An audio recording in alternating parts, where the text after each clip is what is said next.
it's the hotel lobby. And after the Belby, then it's probably Chris. And after the original, it's probably this. Get side, BS remix with the homie from the Midwest. Game recognized game. Now I got money, then you feel it. And if you want all the things, then you feel it. Walk off in the club, then you feel it. If you's a money making dog, then you feel it. Those who do you feel it? And if your hands is in the air, you got to feel it. Singing on some kids, you got to feel it. And if you got to feel it. Yes, sir. Yes, sir. Yes, sir.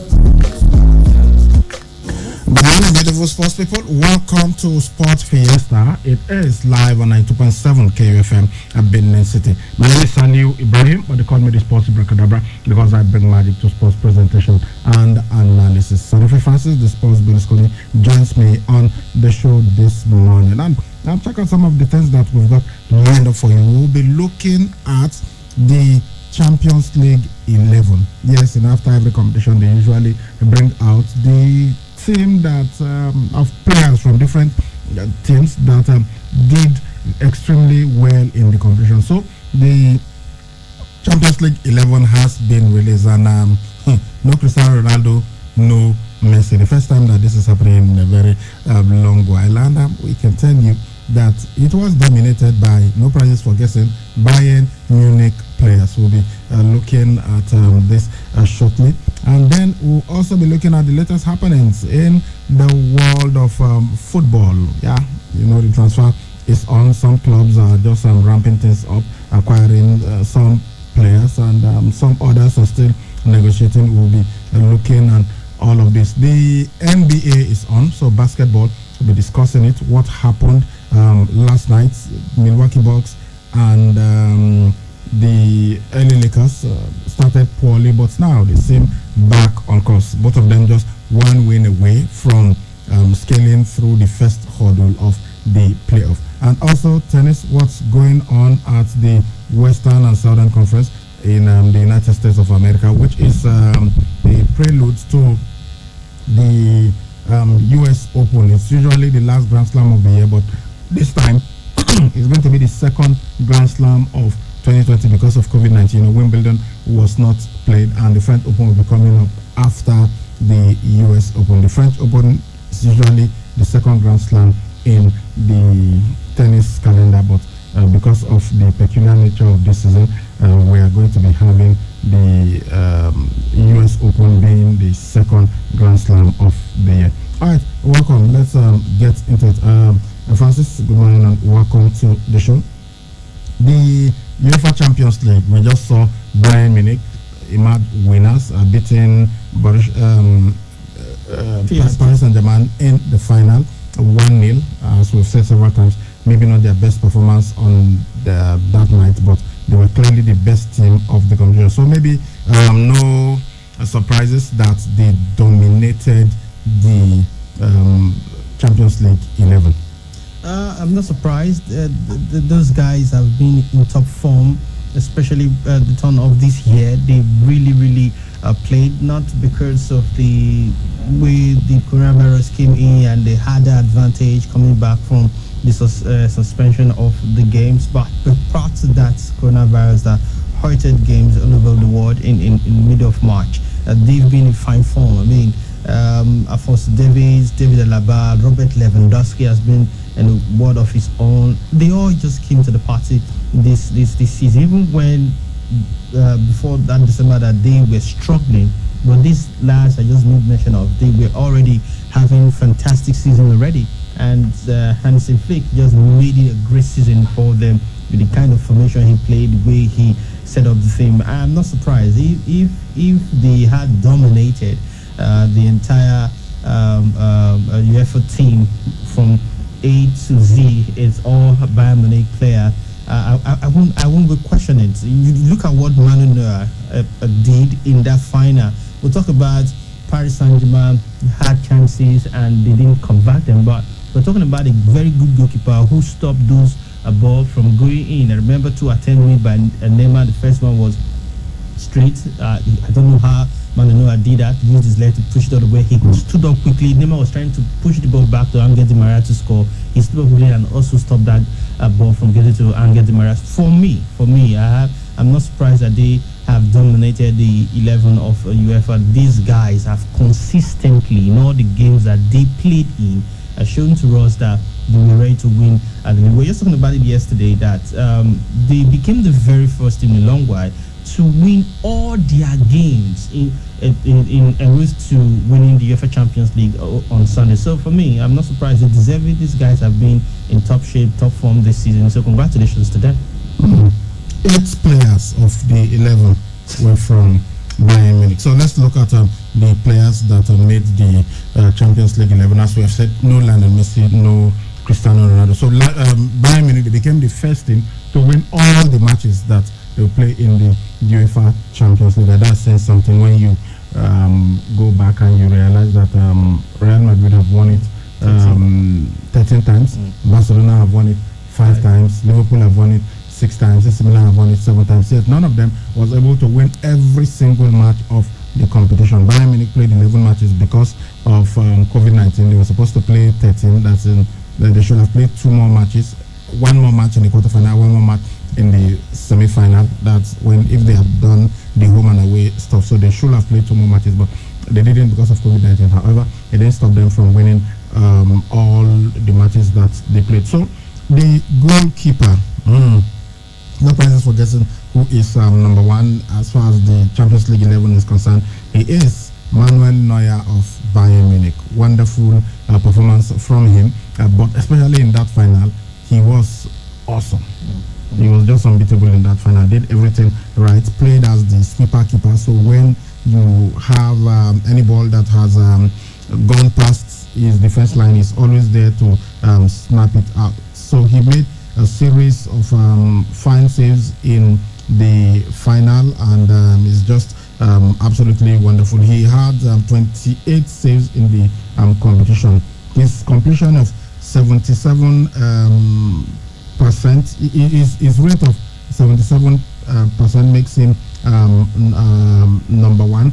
And of course, you when you look at some of the saves that those who made 15 saves and above, the only person that's higher than him is Andre Onana, but he played for Ajax. Ajax didn't go very far in the competition, so that's why Ajax did not even make it past the group stage. It was Chelsea and there was this Spanish club, Valencia that made it from Chelsea's group. So Ajax didn't make it. Otherwise, Andre Onana should have been maybe much higher. Perhaps he would have been able to win the goalkeeper of the tournament. But if you win the competition, you expect that you are going to get a lot of votes. So the right back, no other person than Joshua Kimmich. Yeah, it was absolutely wonderful that his performance. I mean, this is a guy that can play as a midfielder. He plays as in central midfield, but he's now been converted to a right back, and he is emerging the best right back in the competition. He scored 2 goals in the competition, and that's everybody is saying that, look, this guy is a future German captain. For centre back, we've got Dayot Upamecano of RB Leipzig, the first non-Bayern player in this list. He's only 21, but he did very, very well, and we saw how he buzzed that central defense, especially in that match against Atletico Madrid. He was awesome. Even in the game that they eventually lost to who did they meet in the quarterfinal now? To Paris Saint-Germain. Leipzig. In the semi-final. In the semi-final, yes. Yeah, it was Leipzig versus Paris Saint-Germain. So Paris Saint-Germain beat them. Sorry? Atalanta, they played Atalanta in the quarterfinal. Yeah. Paris Saint-Germain played Atalanta. Okay, in the semi-final.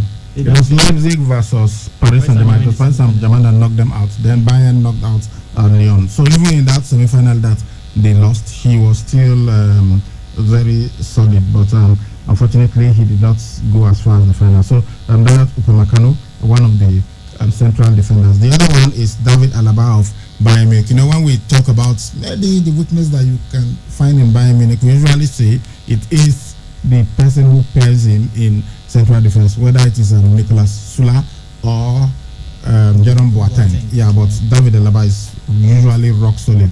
He plays as a left back. I mean, for many years he was the number one left back for Bayern Munich. But when Alphonso Davies came and they saw that, look, this guy has got more pace than Alaba and everything. Okay, Alaba, you go to central defense, and he has just been magnificent in that area. Well, he completed 91% of his attempted clearances, and even though he scored an own goal in the match against Barcelona, you could see that he was smiling. His goalkeeper even came and tapped him, and they just went on and absolutely destroyed Barcelona. For left back, no prizes for guessing. The road runner Alphonso Davies was the guy who got it, and you know, this guy just a couple of months ago, he was a winger, that was looking to see how we can progress, how we can improve his game. But right now, he is, to many people, the best left back in the world. Then we've got for the right wing, we've got Serge Gnabry of Bayern Munich. I mean, this guy played at Arsenal and some other clubs. It didn't quite work out for him, but look, this was a guy that even went to West Bromwich Albion and could not cut it. But today he's a Champions League winner and he's one of the best forward players in the world. Central midfield, we've got Thiago Alcantara, also of Bayern Munich. Well, we don't know, he might be on his way to Liverpool, but he's somebody who absolutely deserves being in that central midfield. The other central midfielder, Thomas Müller of Bayern Munich. I mean, we can't say anything more about this guy. He's been absolutely wonderful, has won the World Cup, and we know how effective he is as a player. Left winger, Neymar of Paris Saint-Germain. Fortunately for him, he didn't quite get the number of goals that his game deserved, but we saw that he has clearly settled and he is a superstar player, but they were unable to win the competition, although he got to the final. For the striker, Erling Braut Haaland of Borussia Dortmund. This guy will always score goals for you. He got a hat-trick on his debut in the competition against Genk in the group stage, and he finished the competition with 10 goals in just 8 appearances for both Red Bull Salzburg and Borussia Dortmund. Yeah, so even though they didn't go very far in the competition, he makes it as a striker. But this guy scored 10 goals in just 8 matches. Then, of course, the number one striker, the guy who was highest goal scorer, Robert Lewandowski, he scored 15 goals in the competition. So these are the 11 players that made the UEFA team of the season. Fantastic. They all deserve it. Alan, Lewandowski, Kimmich, Alphonso Davies, David Alaba, and all of them, Thiago Alcantara, they all were top performers in their own right, in those positions that they made number one in as far as the UEFA best team is concerned. They played every other person. They were in top shape, top form, and hence, you know, they got what they deserve. For Alan, it's quite unfortunate that Borussia Dortmund didn't go far in the competition. They lost in the round of 16 to Paris Saint-Germain. Both home and away, they won one. Then Paris Saint-Germain had to come back. Neymar and Kylian Mbappe really in that game before the suspension of games. For me, he did very well, making his own debut with Strasbourg. Then later moved to Borussia Dortmund during the January transfer window and continued just from where he left off in a different league. I mean, fantastic. So congratulations to them all. Hopefully that this upcoming season we'll see them continuing what we know that they can do very well, and others will step up their game. For Neymar, I think he deserved to be there. He had a very, very good season with Paris Saint-Germain. Quite unfortunate that they didn't win it, but to have led them to the UEFA Champions League for the very first time, final for the very first time, I think is something in himself. I know he's sad, but he should be proud about what he has done. All right, that's the UEFA team of the season, or the UEFA 11 for the Champions League. We'll go on a break now, and when we return, we'll be looking at other stories making the rounds in the ever exciting world of sports. Incident to win all for the 9 Mobile Mega Millions promo. 90 people go hammer 1 million naira every day for 90 days. 2 people go win smartphones every hour, every day. The one way sweet me pass here, now the 10 million naira grand prize. If you know be 9 Mobile customer, move from our site or buy a new line. In addition to the plenty millions and smartphone, we go summer you with free 1 gigabyte plus 500 naira airtime instanta plus up to 100% data bonus for 1 full year. So make you recharge 200 naira and above. Make you for the win. Ring Mobile. If it not be God win you, we not go for any other person. We not go for. If it not be PDP, we not go for any other party. We not go for. Oh God, make you carry your ticket, bro. Oh God, I say carry your ticket, bro. Anywhere God win, they not there with it, bro. Anywhere side would go, not there with it, bro. Oh God, make you carry your ticket, bro. Oh God, make you carry your ticket, bro. Anywhere God win, they not there with it, bro. Anywhere side would go, not there with it, bro. Oh God, make you carry your ticket, bro. Oh God, make you carry your ticket, bro. Anywhere God win, they not there with it, bro. Anywhere side would go, not there with it, bro. Vote Governor Obaseki. Vote PDP. I'm tired of the poor power situation. Every time I stock the fridge, I come back to spoiled food. My dear, I am tired too. I think it's about time we go solar. Go solar. With Vertical Solar, we can go solar for as low as 36,000 naira monthly by paying in installments of up to 12 months. Really? Vertical Solar range of products can power household devices such as televisions, fridges, air conditioners, microwave, water pumps, electric iron, washing machine, and lots more. With extensive pay in installments plans up to 12 months with 10 years warranty. Wow. What are the benefits of solar energy? We are talking uninterrupted power supply, no monthly electricity bill, zero noise and smoke emission, and reduced generator maintenance cost. Where is Vertical Solar located? Number 28, Country Home Hotel Road, off Ajib Junction, Sapler Road, Benin City. You can call them on 0816 170 1105 or 0703 623 4843. You can also send them an email on info@verticalsolar.com.ng. Vertical Solar. Lifetime power performance. After the party, it's the hotel lobby. And after the Belvedere, then it's probably Chris. And after the original, it's probably this. Remix with the homie. All right, welcome back to Sports Fiesta. It is live on 92.7 KFM Benin City. I'm Saliu Ibrahim, and Sanofi Francis is also here. Okay, let's look at this story. One that gladdens the heart. Former Brazilian international, many call him the Magician, two-time world footballer of the year, Ronaldinho Gaucho. Finally, after about 6 months in jail and house arrest, he has regained his freedom. Yeah, congratulations to Ronaldinho. Quite unfortunate what happened to him, but that's not an excuse. Whatever you do, you have to be certain that you have gotten a ring, a document, or anything you're involved in. You have to be sure that the channel you're going through to acquire anything is actually the real thing. I guess himself must have learned from this mistake, and everybody around him globally also will learn from the mistake he made. He didn't intend to go and forge a passport, but actually paid someone to get passport done for him. Fortunately, it turned out to be a scam, and at the end of the day, he went through all this. I think he embraced what happened with all of his heart, and he has been really been matured about it. Even while he was officially in prison, he started playing football and entertaining the fans before he went to the house arrest and all that. He has really done well.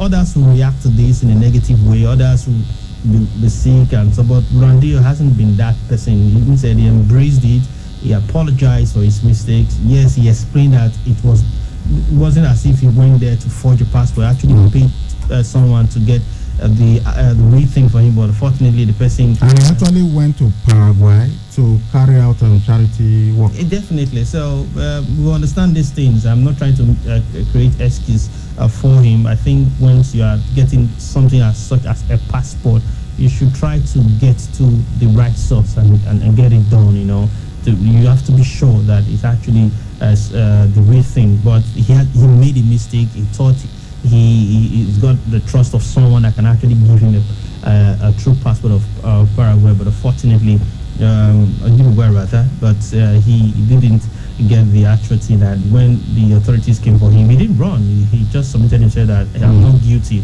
until they showed him that this is the real thing and this is the fake thing. And he said, this is the person that did it for me. It wasn't as if I actually paid the actual amount of getting the real thing, but he had to just obey the laws and went to prison. The way he embraced the guards, everybody they were all just in love with Ronaldinho. And when he left and for the house arrest and all that, Messi and his friends coming to his rescue, he embraced it. So congratulations, now that he can continue with his charity work and continue what he was doing before this nonsense happened to him.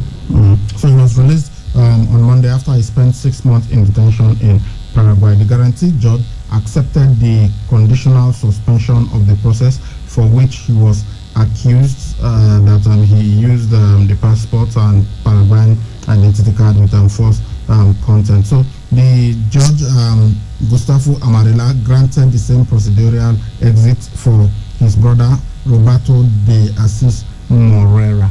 All right, so that is the thing. Although they were sentenced to 2 years in prison, but now it has been they've now been released of that. But they will have to be appearing before the justice system in their home country, Brazil. So that is the situation with Ronaldinho Gaucho.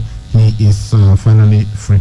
All right, let's talk about Harry Maguire, the captain of Manchester United. Gareth Southgate, the manager of England, is going to be naming his squad today for next month's Nations League fixtures against Iceland and Denmark. He's got some selection headaches here, but one of these will be that of Maguire. Maguire is just 27. He has pleaded not guilty and was released from police custody after he was arrested in Mykonos in Greece last week.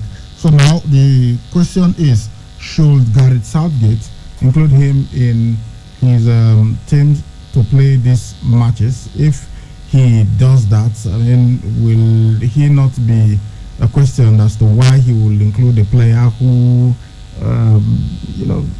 was not too careful with his looking at his profile? Why will you get involved in something like that in a foreign country? And if he doesn't, and Gareth Southgate, Harry Maguire is a player in form, I mean, will he not also be questioned about why will you leave a player like that, especially if they now have defensive problems in the 2 matches that they have to play? The truth is, he is to make his decision today. Harry Maguire is to be in court today.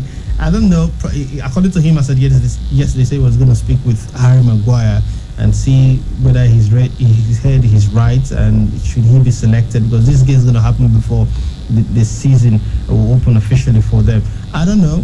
For me, if I were in position to advise Gareth Southgate, I would say excuse him. Whatever the outcome is in the UEFA Nations League, well, let it be. For now, allow Harry Maguire handle the situation that he's got on hand right now. Then maybe after this, you see whether he can include him. I know the lawyers came out yesterday, but whatever the conviction is going to be today, Harry Maguire may not face a J10, but you don't have to be waiting for the verdict of today in Mykonos. You just have to release your players and say, this is the list of the players that I will use in executing these 2 games that we are going to be having back to back.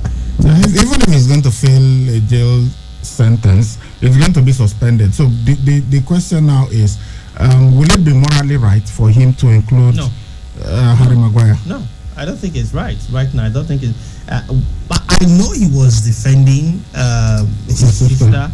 But as at when the police officers came in, I mean, as at that point, you explain. You're not confronting them and trying to do something negative. But as at the point they came, you explain yourself to the officer that, look at what is going on. My sister has been stabbed, and this is what I did. You explain to them. I don't think any police in the world will fight you for defending your family. They won't. What they will do after that time, they will say, okay, let's take it down to the station and actually ascertain what happened. Once they know, nobody in its right frame of mind will say for you defending your own, defending your house. But remember, Harry Maguire has said vehemently that he is not guilty of whatever offenses they are accusing him. Yeah, I agree. But you see, these things are difficult. We've not really seen footages of what happened outside the bar. The thing is, once you are in a group of people, maybe men, women, as the case may be, and they do something because you were present there, right now you have to also dance the music to the music rather that the police are already playing for you until they will see the footage that, okay, this thing as at when it happened, when they confronted the policemen that arrived the scene, as at when this thing happened outside the bar, that Harry Maguire was not part of the people that assaulted the policemen. Until that is proven, I think he's tied in with same rope with this man that eventually did it. Yes, he has pleaded not guilty. Hopefully, things gets to work out his way. I guess investigations have already been carried out. So with what they have, we'll have to wait for the verdict today. But again, if I were in the shoes of Gareth Southgate, I'll say for now, not because I don't like him, but I don't think his head right now is in the right place. Maybe not in the right frame of mind to play these matches. But sometimes that might just be the distraction that he needs from the trauma that he faced in Greece. Okay, let's go to another story now. Manchester City chairman Khaldun Al-Mubarak says he does not hold grudges against UEFA. Says it's not one to hold grudges. Remember that UEFA gave Manchester City a 2-year ban from their club competitions. That's both the UEFA Champions League or UEFA Europa League. In February, they slammed them with these bans for what they call serious breaches of financial fair play regulation. However, Manchester City went to the Court of Arbitration for Sport, and then they got these bans overturned. All they are going to pay is just 10 million euros for what the Court of Arbitration said they refused to participate. They refused to cooperate with UEFA during the investigation. Yeah. Pep Guardiola said in July that Manchester City deserves an apology, but Khaldun is saying, look, life is too short to carry grudges, so it does, as far as he's concerned, everything is behind him. Whether these people accept, whether UEFA should apologize or not, he's not thinking about that. He just, as far as he's concerned, everything is in the past. They should move on. Yeah, I mean, right now you're going to be in Champions League next season. You have to move on. You can't be fighting with your authorities. Whether you like it or not, they will definitely create the rules that you have to obey. And you can only be stuck in one particular place and you're not moving forward when you're holding any grudge against anybody. You have to let go. You have to free your mind. The moment you do that, then you have that peace. That peace everybody's yearning for. Worth no amount of money that you have in this life that can actually give you peace. You yourself have to find God and allow yourself to have that peace. So I think it's the best way to go. They have proven, according to the Court of Arbitration for Sport, that they didn't play any dangerous game. But people have asked the question, if they were acquitted, why were they fined to pay some amount of money? But like he said, they didn't do anything wrong, and the Court of Arbitration for Sport said they didn't do anything wrong, that they can go on and play in the UEFA Champions League. I think the best thing to do is not to hold any grudge and move on. Try to equip the squad by getting the person in that the technical crew wants, and then move on and see if they can be successful in the UEFA Champions League. We know that they've dominated at some point at the domestic level. What they really want now is win a continental trophy, which is the UEFA Champions League.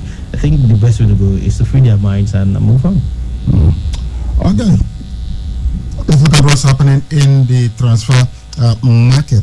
Chelsea, we hear that they are on course to spend more money than in any previous transfer window after they've agreed deals to sign Germany's 21-year-old midfield sensation Kai Havertz from Bayer Leverkusen, and then they are also negotiating to get the Brazilian defender Thiago Silva, who's 36 from Paris Saint-Germain. Thiago Silva has said that he will decide in the next 24 hours. He will decide his future. So before the end of today, Chelsea fans, you will know whether Thiago Silva is joining your club or not. Chelsea, here they are also likely to sign French free agent Malang Sarr on a 4-year deal. He's just 21 years old. He left Nice this summer and he's a highly rated centre back. So Chelsea might just be having 2 free agents as their centre back pairings for next season.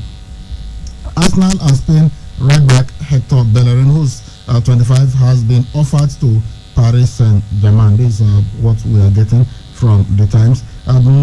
Arsenal manager Mikel Arteta wants Dutch legend Dennis Beckham to return to the club as his assistant. Remember that one legend, Freddie Ljungberg, they told us that he was leaving. He said he doesn't quite see eye to eye with Mikel Arteta, and now Arteta wants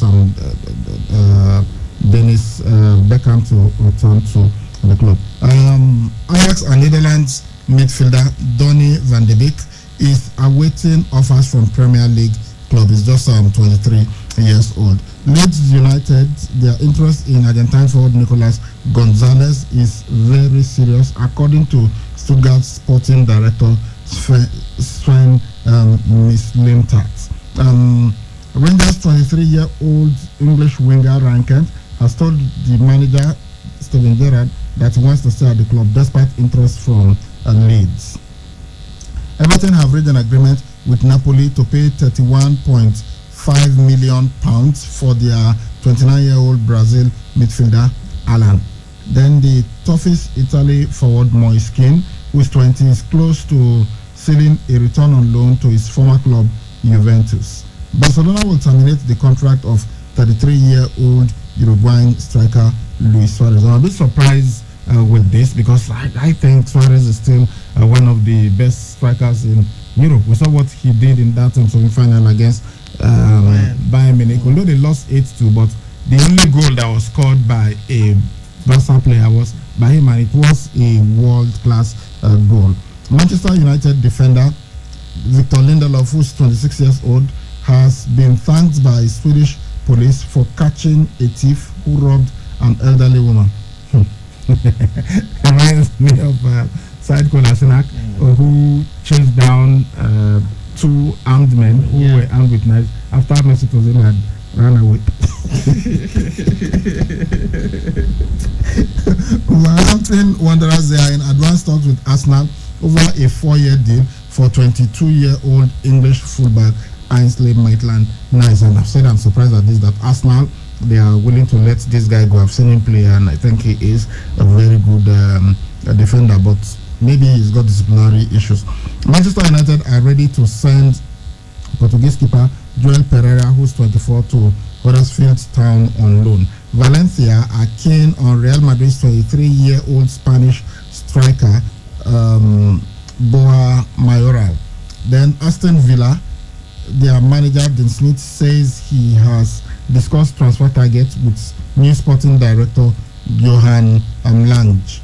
Then Bournemouth, they have made about 10 members of the staff redundant, and that's not so the stuff that you like to hear when clubs make their workers redundant. It's not nice at all. It means that those guys are going to be losing their jobs. All right, time for us to take another break. Just stay tuned, we'll be right back.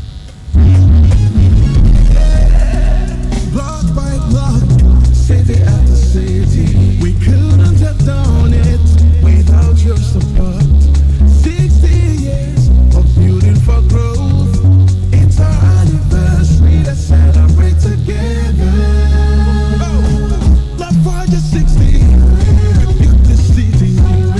Lafarge Africa, makers of Elephant and Superset Cement, is celebrating its 60th anniversary. Look out for a surprise in the bags for you. For retailers, the more bags of Lafarge Cement you buy, the more free bags you get. To buy Lafarge Cement, visit any Lafarge outlet near you or call 01-271-3990. Terms and conditions apply. Aqua Stadium, yeah. Start me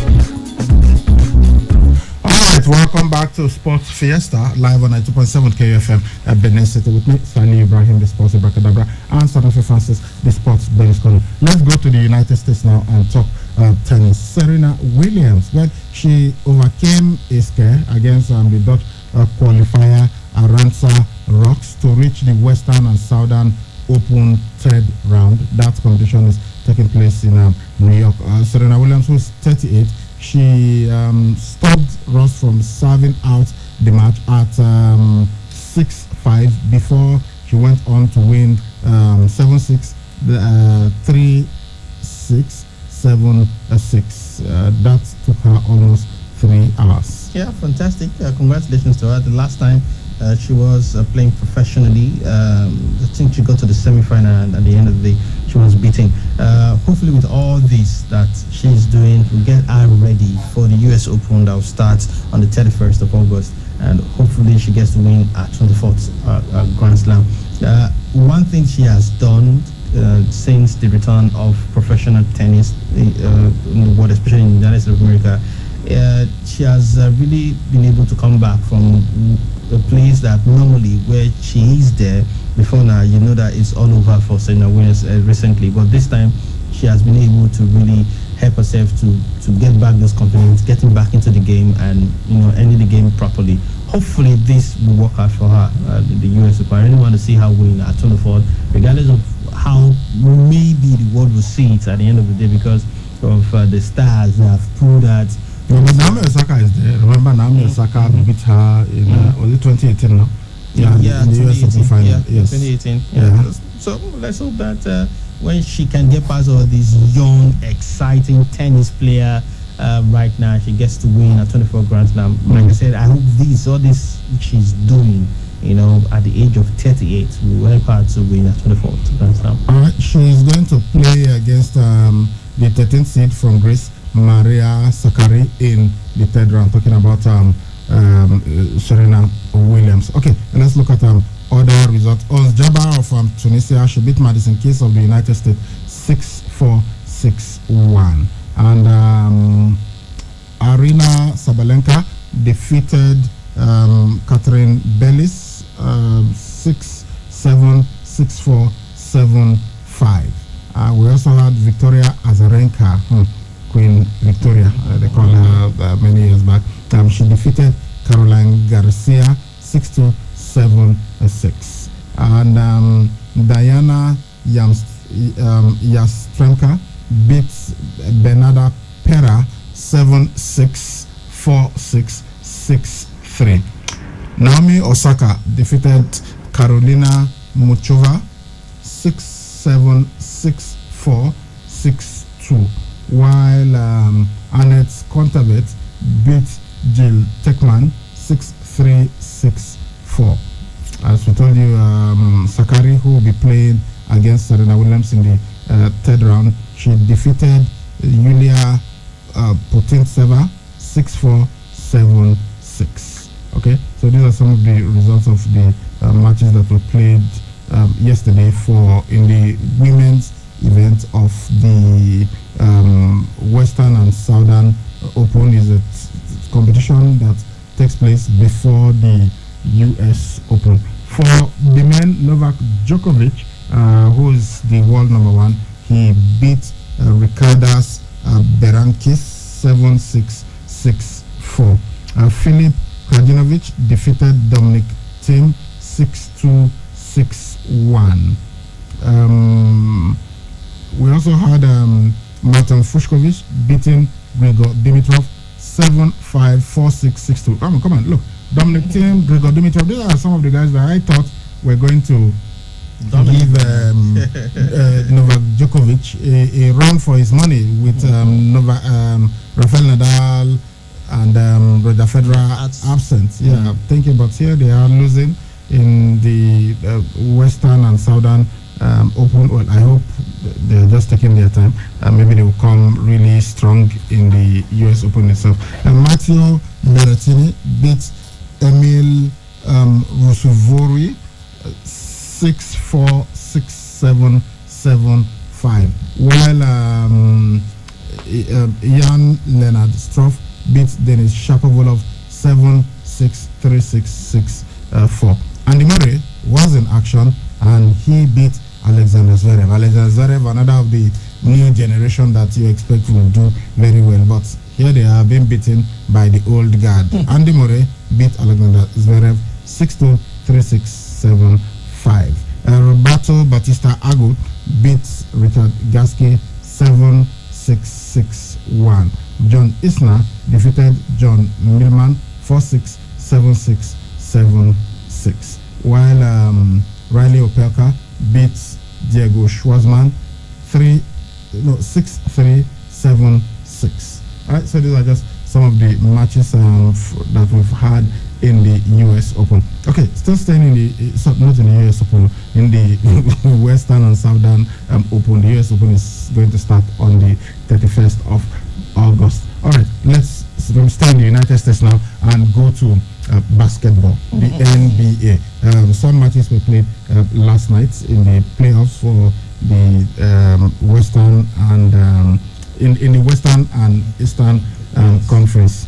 Yeah, so the Milwaukee Bucks were in action and they won their match against the Orlando Magic. Fantastic. I mean, Giannis, I keep saying the right word, I think the combo. He was really ready for the game yesterday. Hopefully, when they play early hours of tomorrow, they win the fifth game, which will be their fourth. They will go straight to the next stage of the playoff. He was really in it and he helped the team to 3-1. Like I said at the beginning, they started poorly. They lost the very first game, but the last three games that they've played, the game 2, game 3, and the game 4 has been theirs, and they really distinguished themselves. They showed to Orlando Magic why they won the Eastern Conference to qualify for the playoff. They won that game 121 to 106 points yesterday. Giannis, like I said, was the top performer for Bucks. He scored 31 points, 15 rebounds, and 8 assists. Then elsewhere, the Rockets and Oklahoma City Thunder tied their playoff series at 2-all 0 with the victory for Thunder last night, 117 to 114. Jaden Harden did his best, but his best was not enough as Dennis led his team to winning that game last night. Then the elsewhere, Indiana Pacers and Miami Heat took to court. Obviously, Miami Heat has qualified for the next stage. They won 1-2-3-4, so it's 4-0. It's over for Indiana Pacers. But look at the names, the top performers in the teams, that is Indiana Pacers and Miami Heat. For Indiana Pacers, you have Victor Oladipo, fantastic Nigerian leader. You have to know that 25 points, 8 rebounds, and 5 assists. Then for the winner, Miami Heat, who are through to the next stage, Bam Adebayo, fantastic, 14 points, 19 rebounds, assist to get his team to the next stage of the playoff. Then another big game that happened between Portland Trail Blazers and the LA Lakers. The Lakers won this one, 135 points to 115 points. So it is 3-1 for them. If they win their next game, which will be at the early hours of Thursday morning, if they win, they will be through to the next stage of the playoff. Obviously, no guess to who was the top performer for LA Lakers. LeBron James with 30 points, 6 rebounds, and 10 assists. So a great one for Miami. Miami Heat, they are through to the next round, and then you have LA Lakers needing just one win, and LeBron James doing his thing. Milwaukee Bucks also doing their stuff, and the great freak Giannis Antetokounmpo, and you have Bam Adebayo also going through. Although we are sad that Victor Oladipo did not make it, but they play against themselves, so it was definitely one Nigerian having to make way. Okay, for the matches that we'll have later tonight, Utah Jazz will be playing against Denver Nuggets. That game is tied at that game is 3-1. Utah Jazz lead. Then we also have Dallas Mavericks taking on LA Clippers. This game is also tied 2-2. So these are the only two matches. The other two games, one team has already won 4-0 on aggregate, so we are not having it. So we'll have to sort these ones out to see how the next run will be looking at. So Utah Jazz versus Denver Nuggets and Dallas Mavericks versus LA Clippers. Okay, let's quickly go through some of the stuff that happened on the Monday Night Raw before we look at your text message. So fresh off his victory in that physical battle with Randy Orton, WWE champion Drew McIntyre, he kicked off Monday Night Raw, accompanied by an impressive pyro inside the WWE Thunderdome. McIntyre then attributed his victory over Randy Orton to being hungrier and more driven than Orton, and he said he understood what it was like to experience hard time, but Orton doesn't understand this. So Orton, said that Orton spent so much time bragging about being the best wrestler, and Randy it made Drew McIntyre to wonder what makes him what that makes him now that he has beaten the third generation superstar. Randy Orton's father is Cowboy Bob Orton. He was a wrestler. So Cowboy Bob Orton, his father, that's Randy Orton's grandfather, was also a professional wrestler. So Cowboy Bob Orton was a second generation wrestler, which means his son Randy Orton is a third generation wrestler. All right. So all this was going on. Randy Orton came from behind and attacked Drew McIntyre, and he hit Drew McIntyre with 2 punts. Then we also had Shayna Baszler taking on Bayley, but while this fight was on, Nia Jax attacked Shayna Baszler, and then she caused a disqualification. So Baszler defeated Bayley via disqualification. Alexa Black was on the Kevin Owens show as a guest. Then we had a fatal 4-way for the 24/7 championship. Cedric Alexander, Akira Tozawa, and R-Truth, they battled against Shelton Benjamin. But it was Akira Tozawa who defeated R-Truth, Shelton Benjamin, and Cedric Alexander to win the 24/7 title. Then Kit Lee, he used to be in NXT, but he's lost his North American Heavyweight title at NXT, and now he is in the WWE, and he is feuding with Randy Orton. While Randy Orton came to the Thunderdome and was boasting about his what he was able to do to Drew McIntyre, he was interrupted by the Limitless One, Kit Lee, who introduced himself and he told him, look, I want a match right now. But Randy Orton said, well, maybe later, and then he left. We also had one half of the Raw Tag Team Champions, the Street Profits, Montez Ford. He took on Angel Garza, and it was Montez Ford that won. Then later, his wife, Bianca Belair, teamed up with Ruby Riott and Liv Morgan to take on Zelena Vega, who is the manager of Angel Garza and Andrade.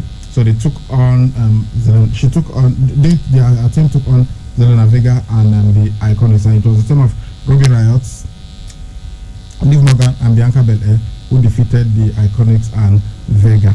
And we had an arm wrestling competition. Apollo Crews versus Bobby Lashley. It was Apollo Crews who defeated Bobby Lashley in this. There were so many stuff, but later we had a fight between Kit Lee and Randy Orton. It was Orton who won via disqualification because Drew McIntyre came to the ring and interfered in that fight. So Randy Orton defeated Kit Lee via disqualification. Then we also had this lumberjack match for the women's Raw Championship, the Raw Women's Championship. Remember that we told you Sasha Banks lost her title to Asuka at SummerSlam, so she challenged her, and we had this fight. You had lumberjack or lumberjill. You have people, wrestlers around the ring. So if a wrestler is thrown out, they are supposed to throw the person back in, but if there is some animosity between them, they usually beat down on that wrestler before throwing her back. So, but eventually it was Asuka who was able to defeat Sasha Banks, and so she retained her title. Then Dominic Mysterio and his father Rey Mysterio, they teamed up to take on Seth Rollins and Buddy Murphy. Remember that at SummerSlam we had Dominic Mysterio versus Seth Rollins, and it was Seth Rollins who won. So now father and son teamed up and they took on Seth Rollins and Murphy. So while this fight was on, the light flickered, and once again Retribution attacked and they beat down. But this time they did not touch Seth Rollins and Buddy Murphy. So it makes people to wonder: is it really that Seth Rollins is the one that's the leader of Retribution? But they beat down on Dominic Mysterio, and while Rey Mysterio tried to help, he also got beat down by Retribution. Seth Rollins and Buddy Murphy did not attempt to help. They were just there, and they just stayed watching what was going on as Retribution stood tall to close out Monday Night Raw. Alright, those were some of the stuff that happened on Raw last night. Let's look at your text messages now. Just a couple here. I hate what the Boston Celtics did to my team in the NBA playoff, and I'm not wishing them well at all as the playoff games continue. I understand how you feel. You know, sometimes when you think your team are in it and they are not in it. Good morning, sport advocates. Congrats to Salim Ibrahim and Bayern Munich for winning the UEFA Champions League trophy. Okay, but you said it right from the restart. Okay. Good day, great men of sport. Please, I came late. Can you guys update me on Chelsea transfer news? I'm sorry for the inconvenience. Sonny Star from Air. Where they are the verge of signing Thiago Silva, Ben Chilwell, and Kai Havertz. As a Chelsea fan, I was hoping and praying Kepa watched the game and learned something from Manuel Neuer last night. Okay, I guess it came yesterday. That guy was brilliant. He's like a wall at the post. He is brilliant. Okay. Message is incomplete. A good day, guys. Felt so bad for the Parisians. I really wanted them to win, but they didn't take their chances. Next time they will arrange PSG rather Willis. It's not completed here. 10 in the Champions League. Sorry, your message is incomplete. Again, good day, guys. Same message. Congratulations to Chelsea for the wonderful signings of Guy Ibrahim. I think Man City also have that buyback clause in Kelechi Iheanacho, the sheriff from Igbo. Yes, they do. Good day, Guy Ibrahim. Please should help me talk to Ed Woodward. It should keep signing players. So that club is signing, so I don't know what they are waiting for. So I don't tire. This is from Andrew, Man United brother. Good day, Sport Wakos, Thiago Silva, Kai Havertz, Ben Chilwell, Hakim Ziyech, Timo Werner. Clubs should watch out for Chelsea next season. Chelsea is not Man United that nowadays gets bullied in the transfer market and feed Amayu. Okay. Alright, no wahala. Okay, those are the ones that we have this morning. Alright, time for us to blow the final whistle on this edition of the show. The first thing I'll say is I wish we had listened earlier, kept to what you were kneeling about and what you were trying to bring attention to. We had invited him several times to have the conversation, to have the dialogue. I wish we had the benefit of that. We never did. NFA Commissioner Roger Godel admitting he wished the league had listened to calling companies sooner when it began protesting in 2016. And that's the final whistle on the show this morning. That's our package. We'll see you at 4 p.m. on a fresh edition of Sports Fiesta. I'm Salih Ibrahim. I've been doing this with Samuel Francis. Please stay tuned to KFM at 9 a.m. News update will come up. See you at 4. Bye-bye.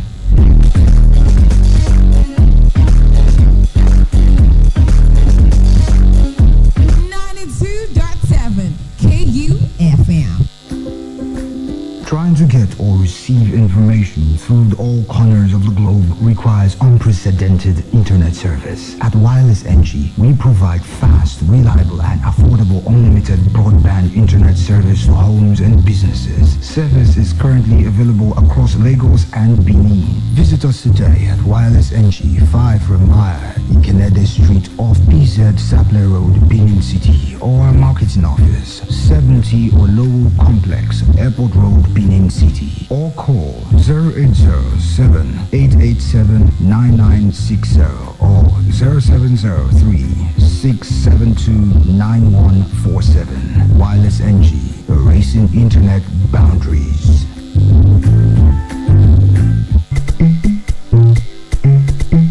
Come see for yourself, oh. This no be the one you go take on the ear here, oh. You must take your eyes see so that you self go enjoy wetin other people they enjoy. Uji Technica, the generator headquarters where they make everybody enjoy generators of all sizes and models for affordable price. Whether not the small one for barber shop or having a big Perkins generator for factory and big building. Uji Technica, the place for generators, spare parts, grinding machine, pepper mill, and others. Mention the name and size of generator where you want. Bakam Uyi Technica get them for the kind of money where they your pocket. Bakam Uyi Technica get them. Come take your eyes see for the generator headquarters. Uyi Technica 7981 and 83 Mission Road, Benin City, and all other Uyi Technical branches. Uyi Technica, affordable products for everybody jollification.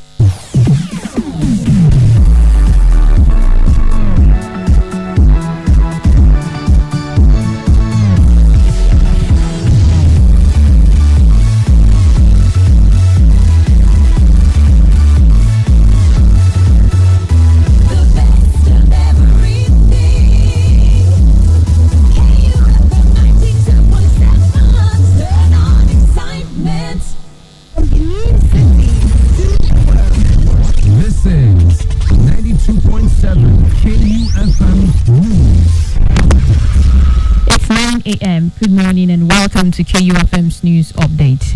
I am Goslov Orlando.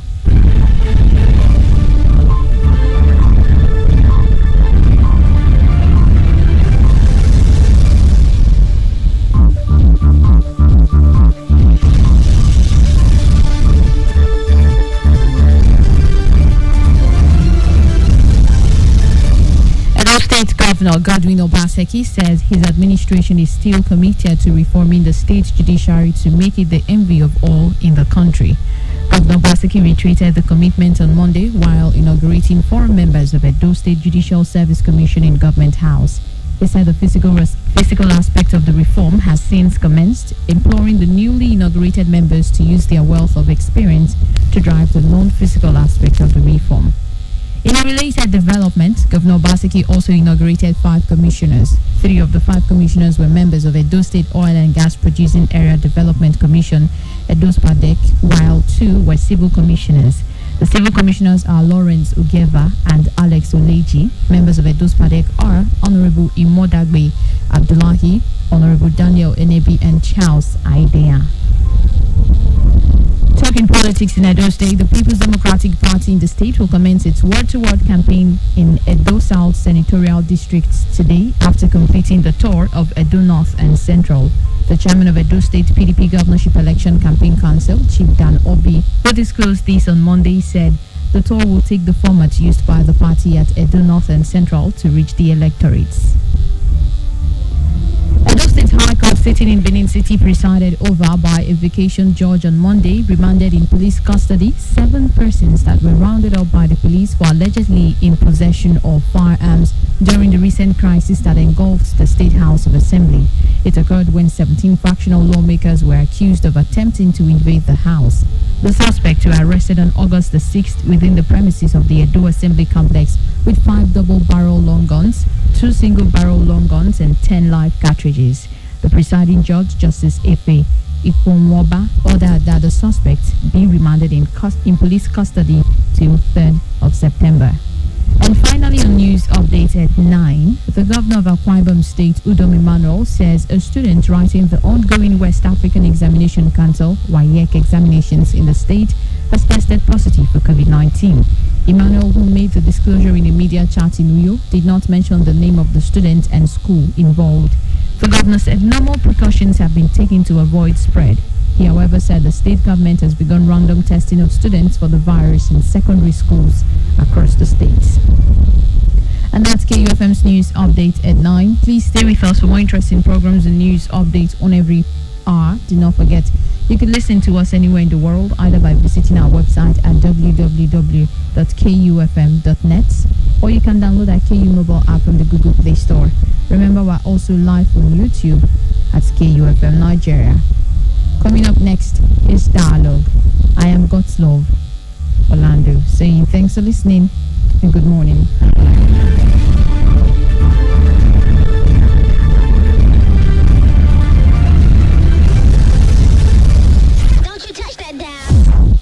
Sugar, don't touch that dial.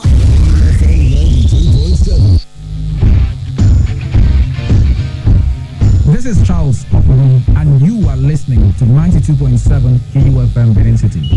I'm Benjamin Kadri, and you're listening to KU 92.7 FM Benin City. My name is God's Love Orlando, and you're listening to 92.7 KUFM. I'm Soba Mark Peppo. This is KUFM 92.7. My name is Amoye Ogbaide, and this is KUFM. My name is Esther Mohammed, and this is 92.7 KUFM.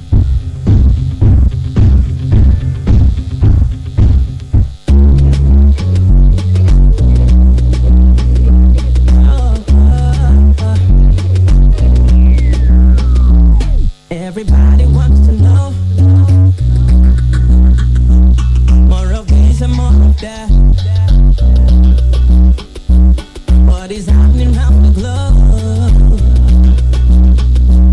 Me, myself, I want to know. Said you know, 'cause I got good news for you. The best station is knocking on your door. Just sit back and relax. Just sit back and relax. 'Cause all you have to do is into 92.7 KUFM. Into 92.7 KUFM. Into 92.7 KUFM. Into 92.7 KUFM. Into 92.7 into 92.7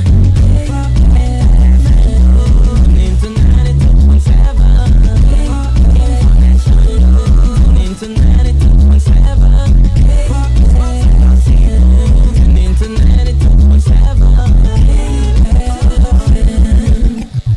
92.7 KUFM. Turn on excitement. All the programs on KU 92.7 are now open for sponsorship and advert placements. For sponsorship and advert placements, call now for inquiries 070-380-50243 or 080-8877-3644 or visit KUFM Marketing Office located at the top floor of the Enterprise Foundation Building, number 62, Ihama Road, Benin City, Edo State. 92.7 KUFM is your business growth partner.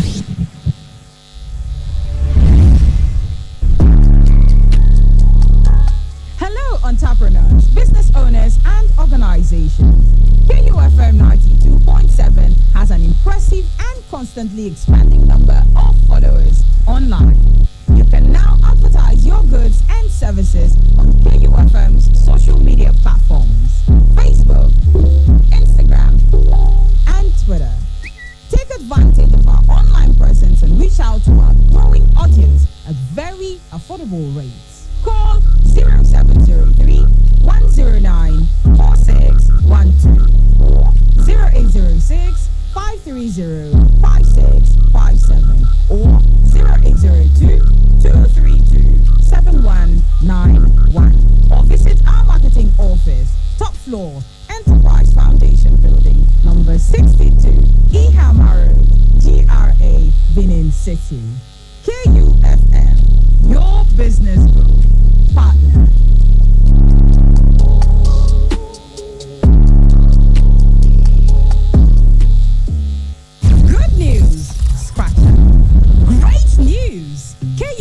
92.7 is about to turn the excitement up a notch again. This time, we bring the world to you. We can now broadcast your events, parties, birthdays, marriage ceremony, naming ceremony, political rallies, and lots more to the world live. For any of the mentioned event coverage, simply visit our marketing office at 62 4th floor, Enterprise Building, Ihama Road, GRA Benin City, Edo State, or our broadcast station at Ward 8, Air Bypass, Benin Auchi Expressway, Edo State, Nigeria, or call these numbers 0806 023 2180 or 0806 530 5657. KUFM. Turn on excitement.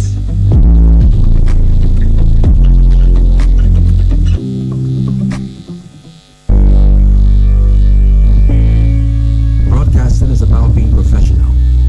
When we put in our stories, we strive to be objective and stay neutral. But most importantly, understanding that radio is not just about entertainment, but a means of sharing information and educating you. Understanding how powerful the radio is, we cannot allow falsehood spread. It could destroy all the progress we have made as a people. And that's why we only deal with facts. Facts. Facts. KUFM, we are authentic, fast, thorough, and factual. We break the story. We break true stories. On KU, we urge you, spread facts, learn facts. Fake news isn't news. Be factual. You want to change the world? Start off by making your bed. If you make your bed every morning, you will have accomplished the first task of the day. It will give you a small sense of pride and will encourage you to do another task, and another, and another. And by the end of the day, that one task completed will have turned into many tasks completed. Making your bed will also reinforce the fact that the little things in life matter. If you can't do the little things right, you'll never be able to do the big things right. And if by chance you have a miserable day, you will come home to a bed that is made. That you made. And a made bed gives you encouragement that tomorrow will be better.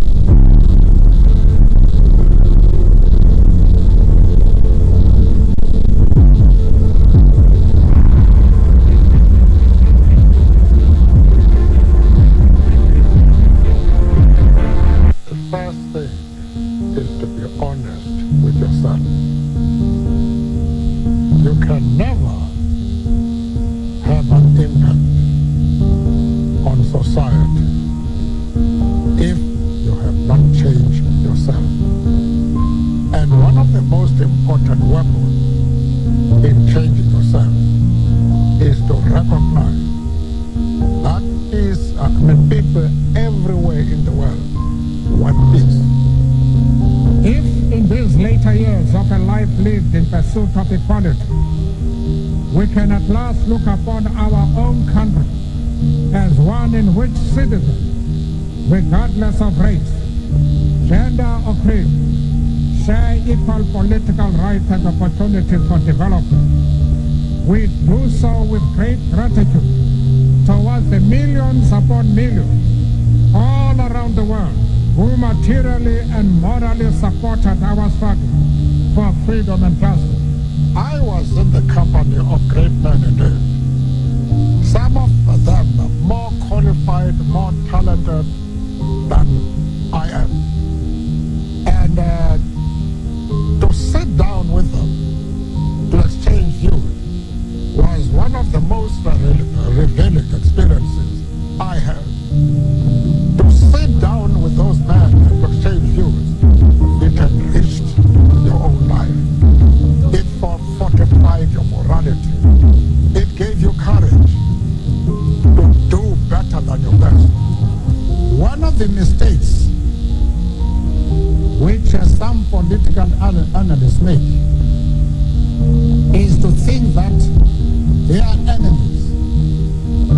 be our enemy. Anybody who changes his principles depending on whom he is dealing, that is not a man who can lead a nation. You have a limited time to stay on earth. You must try and use that period for the purpose of transforming your country into what you desire it to be. A democratic, non-racial, non-sexist country. Humility is one of the most important qualities which you must have.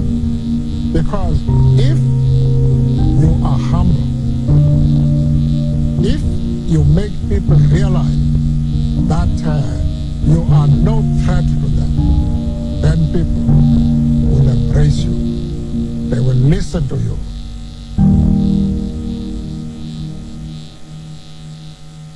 Nigeria's political landscape has evolved over the years, but since 1960, the yearnings of the people have remained the same. My own problem I like I don't tire. There are no drugs in this country. Basically, 450 million naira go buy motor. Corruption for this country too much. Healthcare in Nigeria is really poor. Women are dying at childbirth almost every day. Join us on the program Dialogue as we focus on Nigeria's political scene and bring you interviews from political gladiators. Focus wasn't the problem with the government. It was the corruption in the SSP account. It was the fact that without any swearer, the government dipped their hand in the SSP account to fund their business. And SSP account is money you save from the state government and the federal government. In-depth analysis of policy statements. Nigeria does have a problem with corruption, and so do many other countries, including developed countries. I don't like the fact that when people mention the name Nigeria, the next thing they say is corruption. This is a country of 170 million people. 99.9% of them are hardworking citizens who just want to get on with their lives, and they want a government that delivers for them. And voicing your political opinion every weekday from 9 to 10 a.m. on 92.7 KUFM. Dialogue. Your voice counts. Join the conversation on KUFM's Dialogue as we introduce written voices. You can now keep the conversation going beyond 10 a.m. Send us your views on topical or burning issues of the moment, news, current affairs, or social-political issues that you may wish to share your thoughts on. It must be civil, factual, straight to the point, and in not more than 150 words, and we will give it a voice. Send your views to kufmdialogue@gmail.com or via our WhatsApp platform on 0807 552 7556. Keep the conversation going. In Dialogue, your voice counts.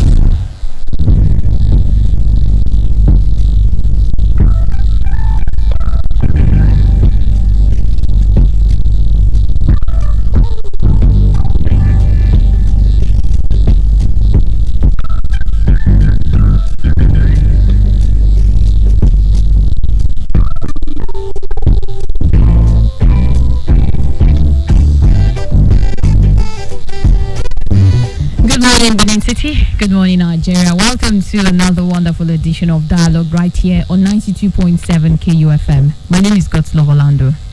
And my name is Charles Opurum. And today is the 25th day in the month of August 2020. Happens to be 17 minutes gone past 9 already, and it's time for us to start the show. First, let us take your messages from the written voices. This is coming from Big J. Hardship in Nigeria didn't just start 8 years ago, but since independence till date, where presidents failed to manage the country because of greed and love of money and sectionalism. But got worse when this administration came on board, where inflation got up 1,000%. Don't defend the guilty. We are all involved. God help us. Thank you, Big J. Economy. When spoilers are more than menders in government, economic sabotage is more likely. So, blame Buhari less for our economic woes. Ibrahim from Agbo Road. Good morning, Charles and Orlando. Politicians in Edo State should emulate former President Jonathan, who made the 2015 presidential election peaceful. They should ensure that the September 19th governorship election in Edo State is devoid of any form of crisis. Ogaigbe Sunday, aka me, myself, and I, all the way from Siloko Road, Benin City. And the final message here. Good morning, KUFM. I am Lagos Man Rosaye from Ego Axis. I salute you, Charles, and God's love. God bless you all in Jesus' name. Amen. Thank you. Mali military coup to me. If the soldiers in charge want to stay in government for 3 years before they can hand over, let them stay to prepare the next civilian role. Thank you, KUFM. All right, thank you, everybody. Let's go to the WhatsApp and see if we have any messages coming in from the WhatsApp platform this morning.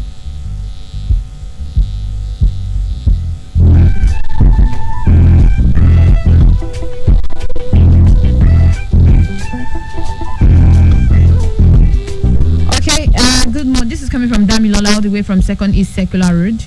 Good morning, presenters. For me, if anybody that has a questionable character or has some allegations leveled against him or her, then the person shouldn't be given such podium to address the noblemen and women of the bar.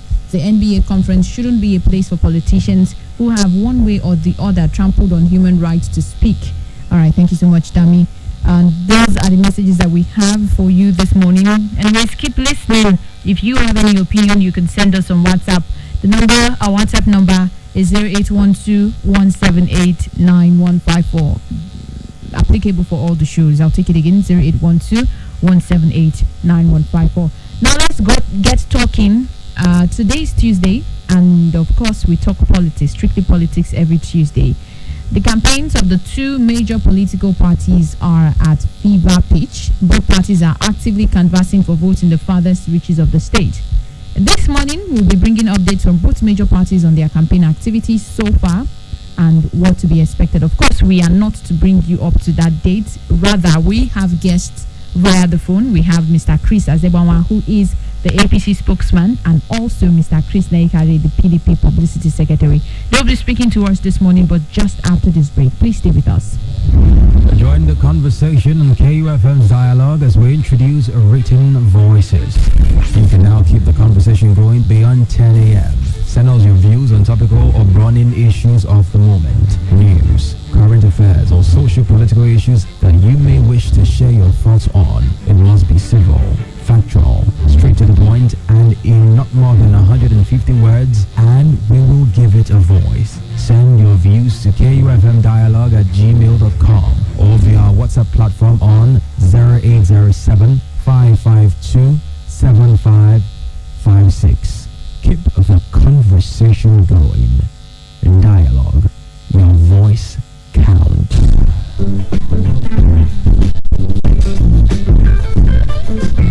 Alright, you're welcome back, and it's dialogue.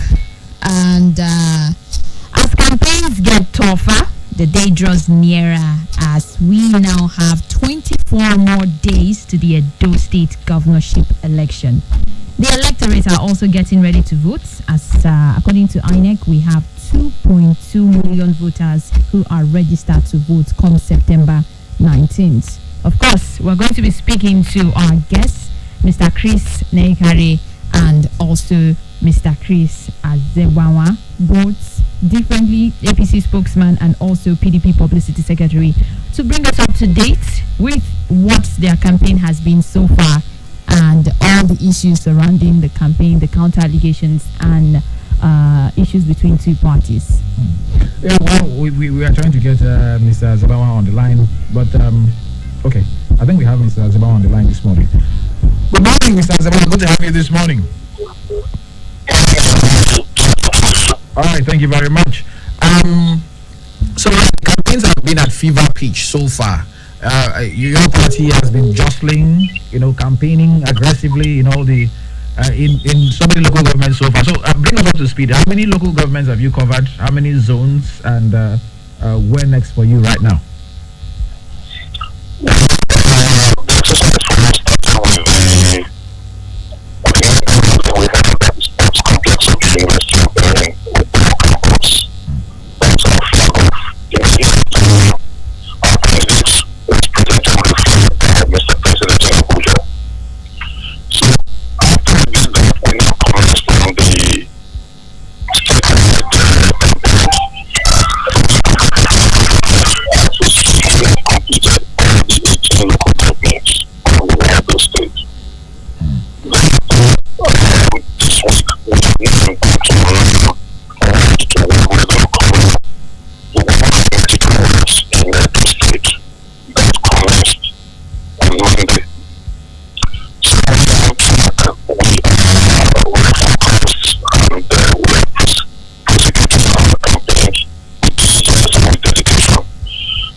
just that.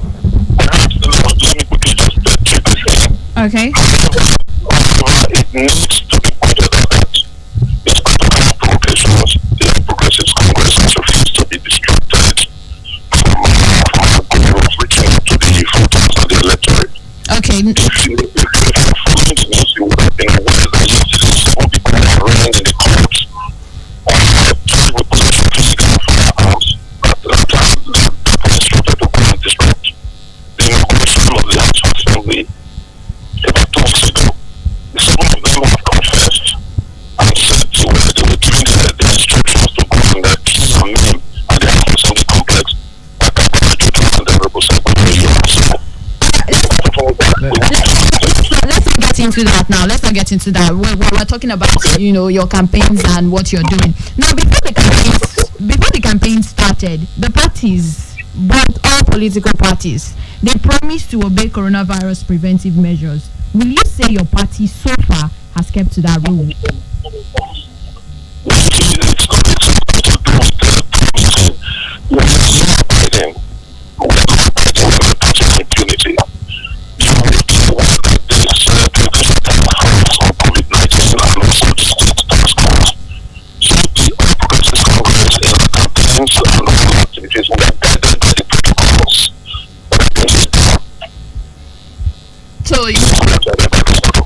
So you would say your party so far has obeyed social distancing?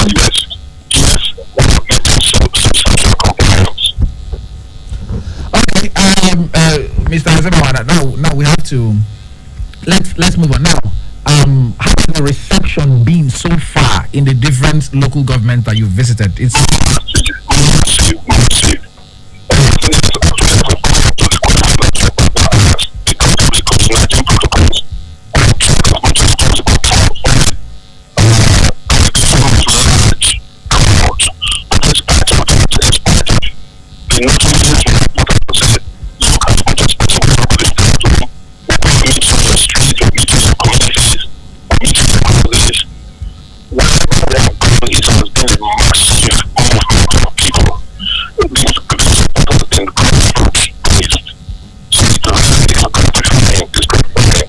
okay.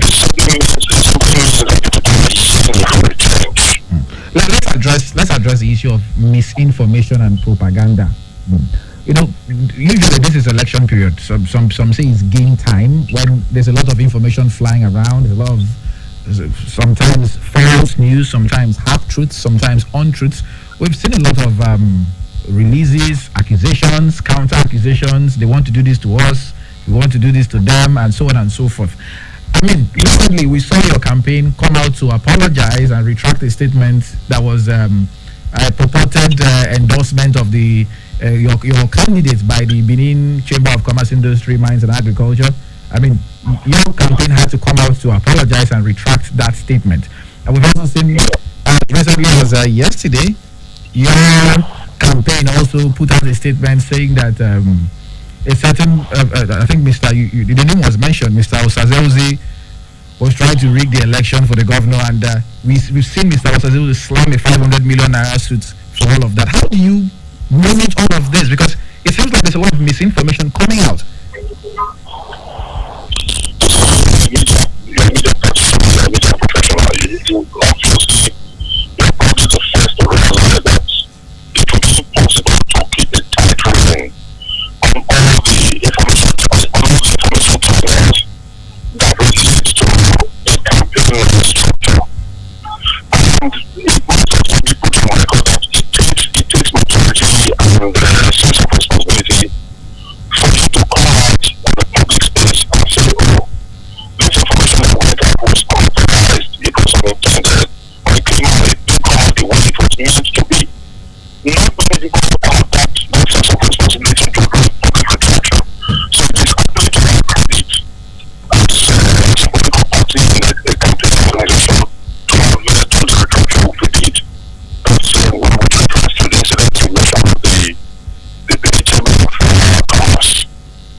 Yes.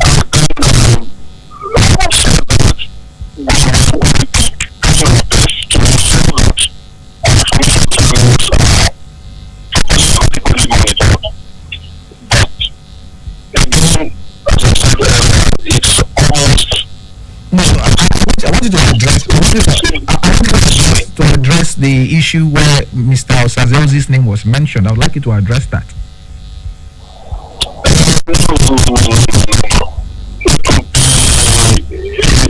would not be appropriate for me to address that issue. It's an unfortunate issue, and it's being dealt with at the appropriate level. I don't think I will be giving it to my opinions in this interview. Okay. Okay, now let's move on. There have been calls reaching out to youth and the masses and electorate to avoid electoral violence and snatching of ballot boxes. With the media, because I know definitely it will fall back on us. We need to educate the electorate and the masses on just to avoid electoral violence. So, during your campaign, do you do that as a duty? It is a civic responsibility which we go to the voting public and to the citizens of the state. Violence does not do anybody any good. It's a no-win situation, and I don't think any responsible political party would encourage or precipitate it. So we are always appealing to the people who want to succeed in this environment, and even in the face of acute provocation.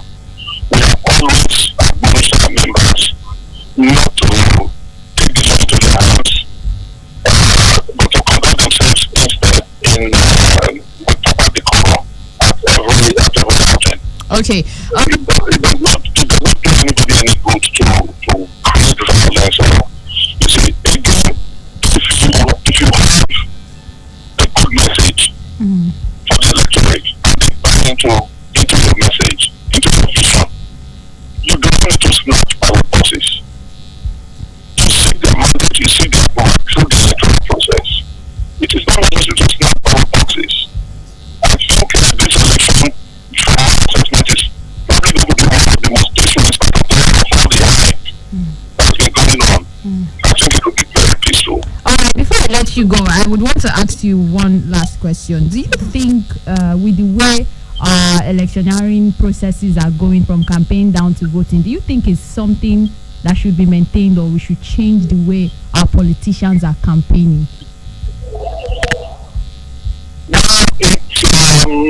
There's no one really fits all. Let's know how you can legislate on approach to campaigns. It's going to be dictated by the exigencies of the prevailing situation. That's the way I look at it. So it's going to be difficult to apply universal measure, universal standards to say this is the way campaign should be conducted and prosecuted. We have to just rely on the sense of responsibility of the principal actors and the principal stakeholders in the political space from time to time. All right. Thank you so much, Mr. Chris Azebawa, APC spokesman. Thank you so much for speaking to us this morning. Okay. All right. I really wanted him to address the issue with Mr. Osazelzi, but then he just avoided it. I don't know if you saw that letter. The man demanded 500 million, a retraction and an apology for accusing him of trying to rig the election. And that just happened yesterday. It goes to, to me asking this particular question. When it comes to campaigning in the country, like we've talked about it so many times, it's more like defaming someone's personality than campaigning on issue-based campaigns. And I just got to ask him, do you think the way we are going with campaigns in this country is something we should maintain? Like, it's something we should always, okay, this is the best way to campaign, let's keep it up. Let me say, there's no particular way things are done. Well, that was Mr. Chris Azebawa. Let's get over to the PDP, where Mr. Chris Naikari is waiting to connect with us. We'll see if his gospel is different from that of his APC counterparts. Yep. These are the two major parties in this race. Okay, we have Mr. Chris Naikari on the line talking to us this morning. Good morning, Mr. Naikari. Good to have you. Okay, quickly. So So good. We understand that your party has been involved in the campaigns. You've been moving from local government to local government, ward to ward. Bring us up to speed. How many local governments have you covered so far, and what has it been like on the road? Thank you very much.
You said some things you had not even seen, that you are seeing them now. Can you expatiate on that?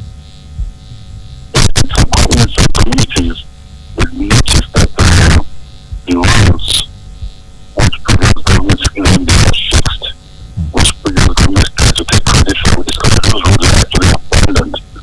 And nothing of them to actually fix these rules. You can actually look at the books of the government has some things that are tipped as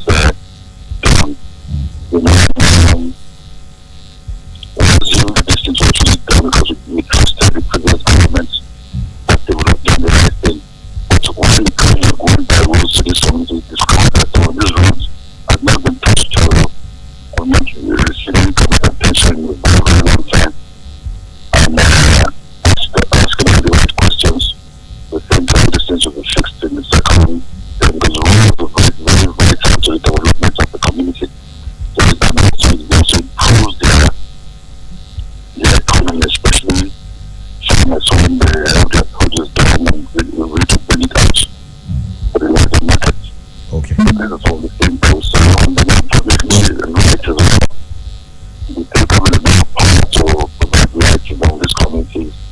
But we'll do what we can to apply power to them as quickly as possible. Those that don't have light disconnected in the past 4 years or past few years, we'll discuss with the relevant authorities to see how this can be fixed. So there's some things we didn't know, but now we know, and now we'll just talk to them and pushing them in the right directions. Okay. Moving on, Mr. Chris, before the campaign started, the parties promised, all political parties promised to obey coronavirus preventive measures. Will you say your party so far has kept to the rules of social distancing and wearing of face masks and other necessary preventive measures?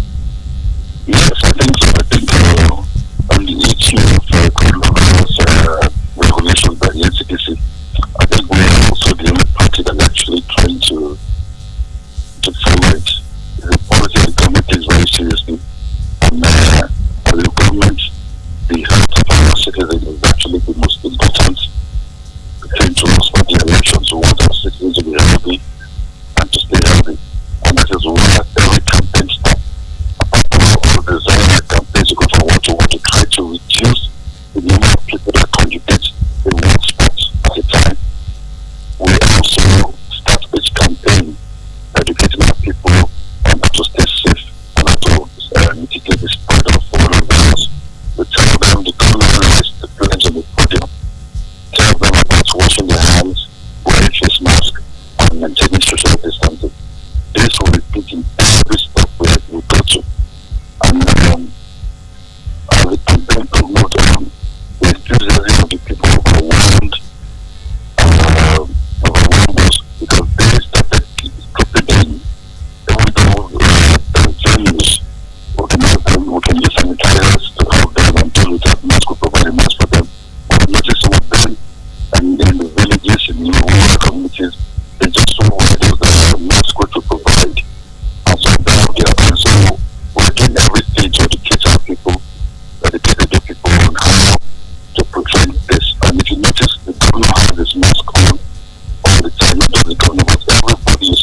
the way you educate the electorate and the people that turn out for the campaigns on coronavirus preventive measures, do you also educate them on the dangers of electoral violence? Something we take very seriously, of course we do. You see, not just those who turn out for campaigns, but also the people, the responsibility for the people that electoral violence must be stopped. We must not encourage it, and we must allow our people to be used for such activities. And this is the government that wants elections to hold at all costs, so people can decide who rules them. Unfortunately, we have opponents that their agenda is for them to for the election to be postponed. So they are creating false narratives of illegal building of firearms and all sorts of negative things or scaremongering tactics. So violence is a name of the party, and the government made it very clear that the full weight of the law will be visited on anybody, any group of persons that tries to mitigate to start violence in this election. Okay, Mr. Negari, so far so good. You know, you said the campaigns have gone smoothly so far. Now, how many local governments are remaining? Because I understand from the timetable I saw that you're coming down to Edo South. I don't know when your campaigns are starting here, and where are you starting in Edo South?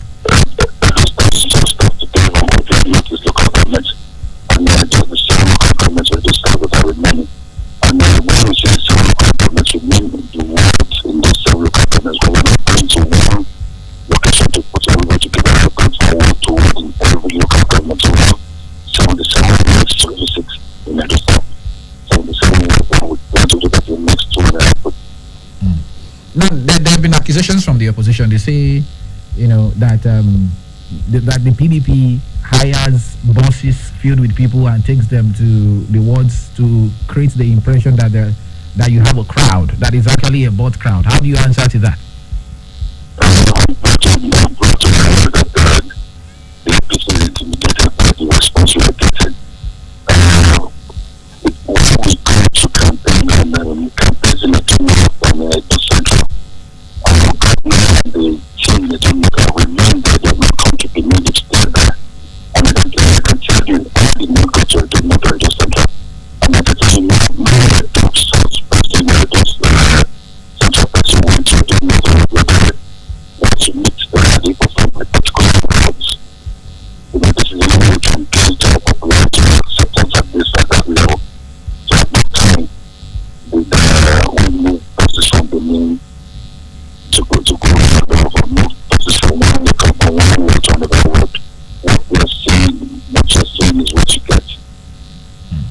Okay, quickly before we let you go, we understand 7 people were arraigned in court over the invasion of the House of Assembly. Fingers are being pointed at your party. Does your party have anything to do with that? Of course not. So it's the negative impact of APC. Which 7.2 people were arrested by the police for political violence. They contacted to try that, and so on that sort of reason, the convention that it's not a PDP thing, it's an APC thing. Some people are arrested for arms. They concentrate them. They were illegally in possession of arms. And now across the states and across Nigeria, vigilantes to carry arms for some time. I don't know what they mean by what you want to report. That is enjoying the confidence and the support of the people getting involved in arms carrying. We do not really boast on something as my party. What we boast on is that we have the support of the people. All right, thank you very much, Mr. Chris Naikare, Publicity Secretary, People's Democratic Party, Edo State. Thank you for talking to us this morning. Thank you very much. Okay, different individuals, different stories, one campaign, one office being vied for. And that, of course, is the office of the governor come September 19th. I mean, it depends on who you listen to. It depends on who you listen to. If you listen to this party, they'll tell you they are winning. If you listen to the other party, they'll tell you they are also winning.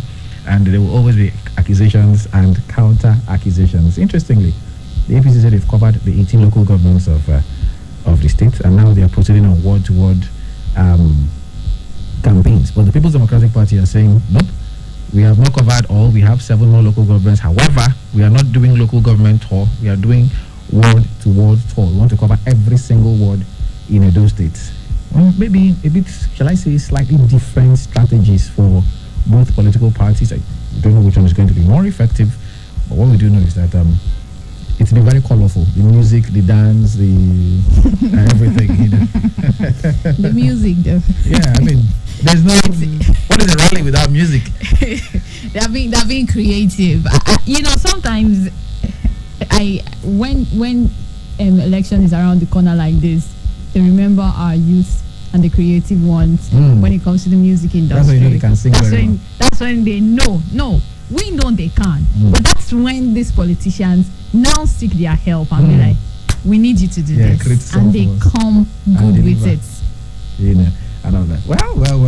Like I said earlier, like I started, it's 24 days. We are counting down already. I am looking forward to a debate, honestly. I don't know. It's coming up. I am looking forward to a debate. At least, if possible, at least 5 major contenders. 5. I said at least. That should be the list. A couple days ago, there should be some kind of screening that would now put maybe the top 3, the top 4 that would, partake in the debates. I do know that the Accord Party candidate actually decamped and said, no, he's no longer contesting. He's now going to be supporting the governor and all that. So we know that there are 2 major candidates, the PDP and the APC. Then we know a few other candidates. There's one, the lady Edith. There's also the gentleman Isaiah Osifo from the Labour Party. The other ones have had very minimal media engagement, so it's difficult to actually gauge how their campaigns have gone so far. Yeah, that's what I'm saying. See, this is an opportunity for Edo State to set a standard for election. Let's have a debate. It's coming up. It's actually coming up. And a good one at that at the end of the day, this is going to go miles and stand Edo State out as one of the states that has done good when it comes to campaigning. It's time for us to let you in into the conversation. 0706 263 9275, 0903 939 4427, and 0812 178 9154. Text line 0807 400 9076. WhatsApp 0812 178 9154. Remember your name and your location when sending your text message. Good morning. Hello. Hello. Good morning, Orlando. Good morning to you. Yeah, good morning, Uncle Charles. Yeah, morning to you. Can you hear me? Yes, I can hear you. Tell us your name and where you're calling us from. Hello. We have been having bad network, I think, since the hour of 7. But let's see if we keep trying. Hello? Hello. Hello, good morning. I'm doing very fine, thank you. Very fine, thank you. Welcome. All right, welcome. Go ahead. I was just listening to the PDP spokesman, Chris. So the disappointed. Very disappointed, I must say. You know, you see the communities and the discover so many things. As a government that has been in power for about 3 years and now, that's not a good testimony at all. I think the problem you have with this governor, which is he has not done on the ground. If he has done all these things, even if he comes back, honestly, he's going to make it in the next ways. And for me, this shows that the government has not been welcoming and disappointed. Thank you, and thank you for you this morning. Thank you so much. Hello, good morning. Yes, good morning, Mr. Charles and Orlando. Good morning to you. Yeah, this is Mr. Omosi from calling from Benin precisely. I think I will listen to the spokesman of the PDP. It is a very sad one, it's a good one. But if you tell the people exactly what is the age. Charles, you have been to follow the trend of politics here in Edo State for quite some time. For the past 12 years, without even conducting any election regarding a state election, House of Assembly election or by election here in Edo State, it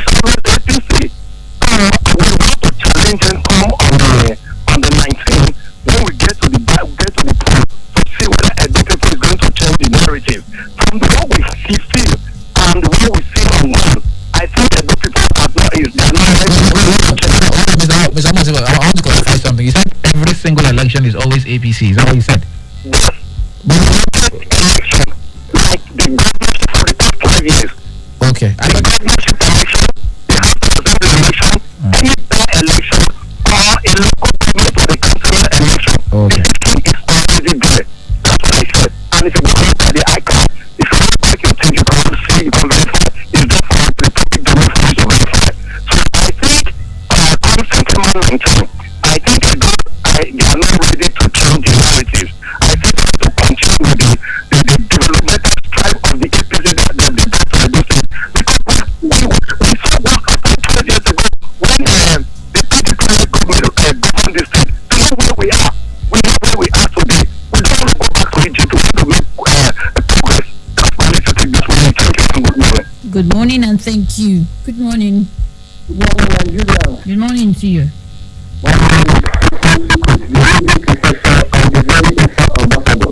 Welcome.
Now we still have to mind our language. Yes. Allow the politicians to do whatever they want to do off air. But when you come here, you must be cordial and you must, of course, you must use gentlemanly language. Okay. Thank you very much. All right. To the messages. When Mr. Chris Naikari said the previous government neglected some projects in some community, they have so far toured. I was wondering which government, the one of Oshomole, which Obaseki, their principal, was holistically part of, or which. This is Ibrahim from Agbo Road. All right, and back to the phone lines. Morning. Hello, good morning. Morning. Welcome. What's your name and where you calling from? Yeah, welcome. Go ahead.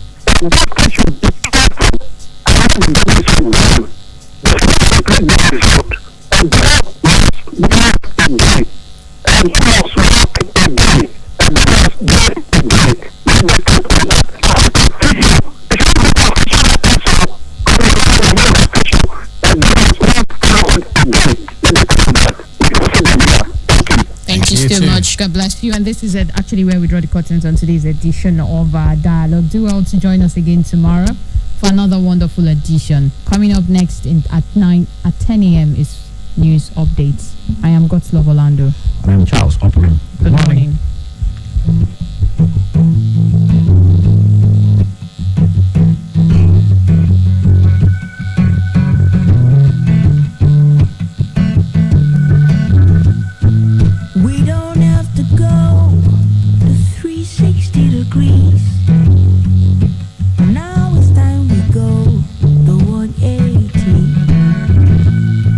You don't have to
it's never late. Oh, see the times have changed. I thought you knew that these words would never ever wait for you. The water's gone past times of fighting. So drop your guns and your swords and let us leave all as one. We all need love and understanding. So drop your guns and your swords and let us leave all as one.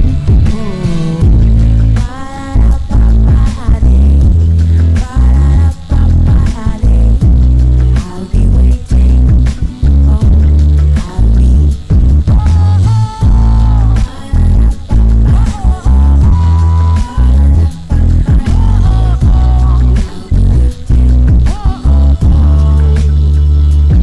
Every nation across the ocean is more than just a goddess.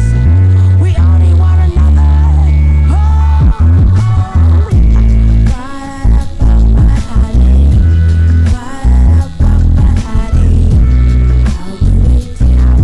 for you, for you,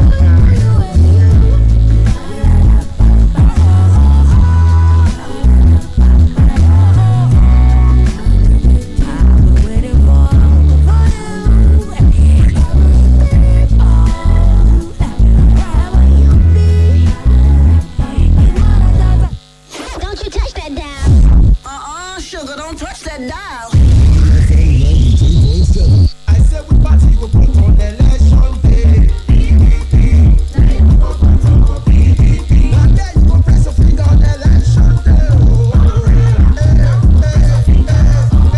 My people of Edo State, this na to let una know say our governor Godwin Obaseki and him deputy Philip Shaibu, where they do all the better work for Edo State, where we dey see and where we don't agree to vote to come back and continue the good works. Won't they get a party again though? Now PDP them day now. So therefore my people, on the day of election, now PDP we go vote and now umbrella we go press our fingers. My people, now waiting I talk. You say that PDP we go vote and now umbrella we go press our fingers. Now don't hear them all. Vote Godwin Obaseki and Philip Shaibu on September 19th, 2020. Vote PDP. 4+4 dog back.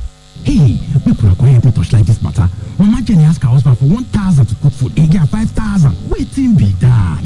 Who for you? As she dey cook, phone, for screen scatter. She can't tell her husband say make him change the screen. Instead, he change the phone, buy a better one. Waiting be that. Who for you? What of the shoe where she talk say she won't buy? As she show him, now 5 different shoe him buy for her one time. Waiting be that. Who for you? She can't tell him say she want travel go Abuja, but instead of night bus, he buy plane ticket. Call lodger for 5-star hotel. I beg. Waiting be that. Who for you? Yes, so I work for you now. You won't get 5 times better from MTN. Now, when you recharge with star 888 star pin hash on top your MTN line, MTN will summer you with 5 times your recharge. You fit also enjoy this AWOO for on top MTN topics. Just ask your vendor for AWOO for you. This offer now for both MTN prepaid and postpaid customers. Terms and conditions dey. Everywhere you go, MTN.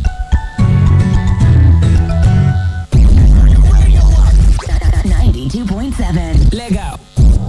Stop stalking your exes. Follow us on Facebook at KUFM Nigeria. This is 92.7 KUFM News. Welcome to KUFM's news update at 10. I am Godslove Orlando.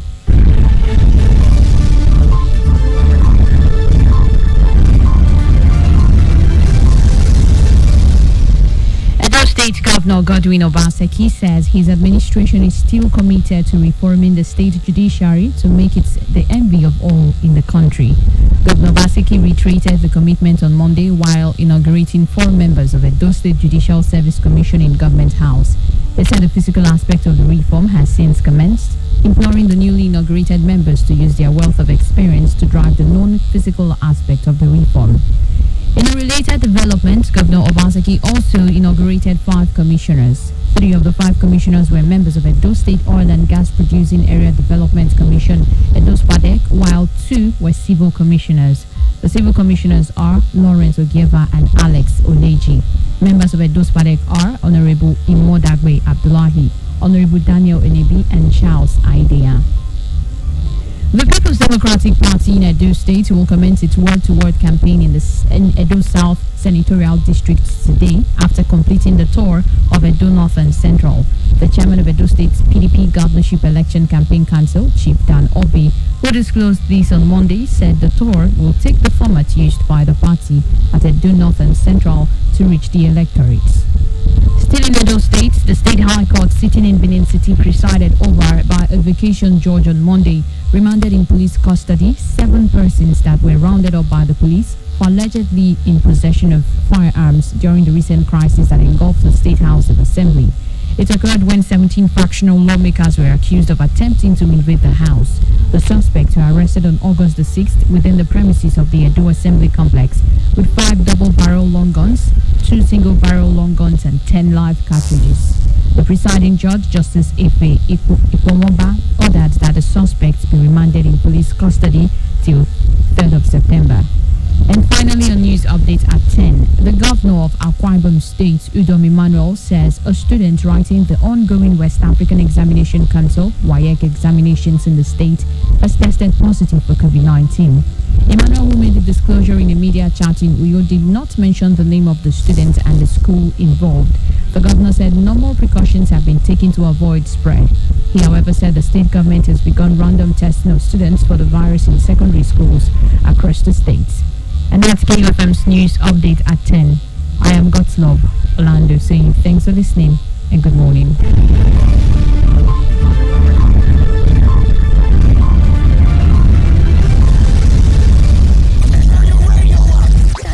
92.7. Lego.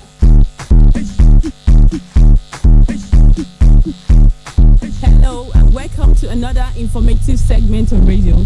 I've got here with me Mr. Ramsey from Cisco Computer Limited to tell us something really beneficial. So please stay tuned. Welcome, Mr. Ramsey. Please go ahead. Thank you. It's yet another great era and time. The beginning of a new era for our lives. You see, I say this because recession, pandemic or not, success is not based on external circumstances. Rather, it is based on internal mindset. As we can see, so many dealing with crisis, most of become paralyzed by it and not motivated by it to create something new. Now, most people want to have a new level in life with the same personality. I'm sorry, my dear. To have a new reality in life, you will need a new personality. In fact, to have a life you've never had before, you'll have to become whom you've never been before. So are you out there listening and you desire a new economic level for yourself and your family? You need to start making extra income to help you effectively prepare for your project, or you desire to give your kids the best of education, or maybe you just want enough to give back to society. Whatever the reason is for you to have extra income, it's okay to desire. Now, Cisco Computers Limited, in partnership with Dream Alive Campaign, brings you a business summit for 2020. Here's what you need to know about us at Cisco Computer Limited. It is a Nigerian registered firm for past 10 years that has a track record of genuinely training people on different businesses they can do to help change their economic lives. But this time, it is in partnership with Dream Alive Campaign, powered by Realistic Dreams Initiative, a registered NGO whose aim is to empower Nigerians to live their dreams. Our team of professionals will be here for the 2020 Business Summit to teach and coach you on these businesses. 1. Car importation with little or no capital. 2. Empowered consumer business model. 3. Recharge card printing. 4. Home-based importation plus other bonuses attached. Now, this business summit will be holding in Benin this Friday and Saturday at RDI office, first floor of Ralph Joe House, before NNPC filling station, by Limit Junction, opposite Baden Hotel, Sapler Road, Benin City. For your seat reservation, text Benin with your full name to 0816 342 7142. Again, 0816 342 7142.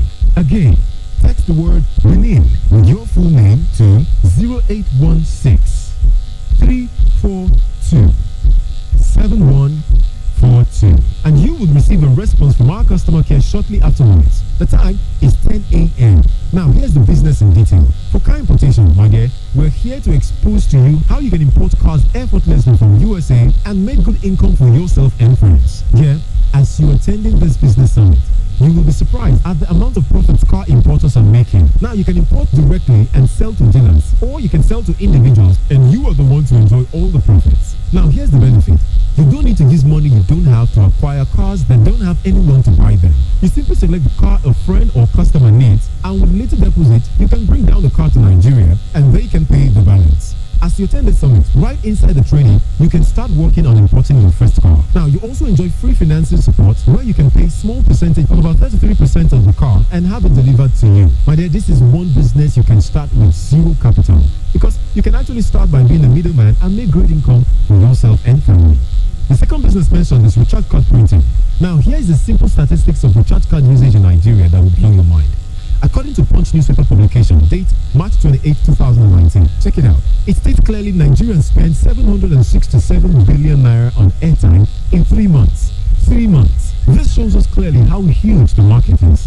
We'll teach you and show you how to purchase the raw paints, process them, and print them to sell. Now, to start and run businesses, you will need what is called recharge card printing software. We sell them now at 30,000 naira, but the participants at the seminar will get it for 10,000 naira, as well as other discounts such as high-speed laptops sold for 39,500 naira. Please note, you don't need a special license to start this business. So be you a graduate, undergraduate, civil servant, businessman, you can do it. Once again, this business summit will be holding in Benin this Friday and Saturday at RDI office, first floor of Raf Joe House, before NNPC filling station, by Limit Junction, opposite Baden Hotel, Sapler Road, Benin City. For your seat reservation, text Benin with your full name to 0816 342 7142. Again, 0816 342 7142.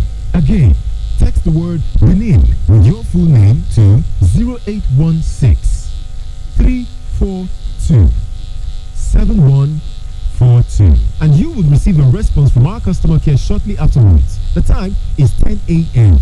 Apart from car importation and recharge card printing, we also have the empowered consumer business models. Now, I know you may be hearing this for the first time. This is exactly the business model that Realistic Dreams Initiative NGO uses to mentor and coach serious-minded individuals to build their businesses.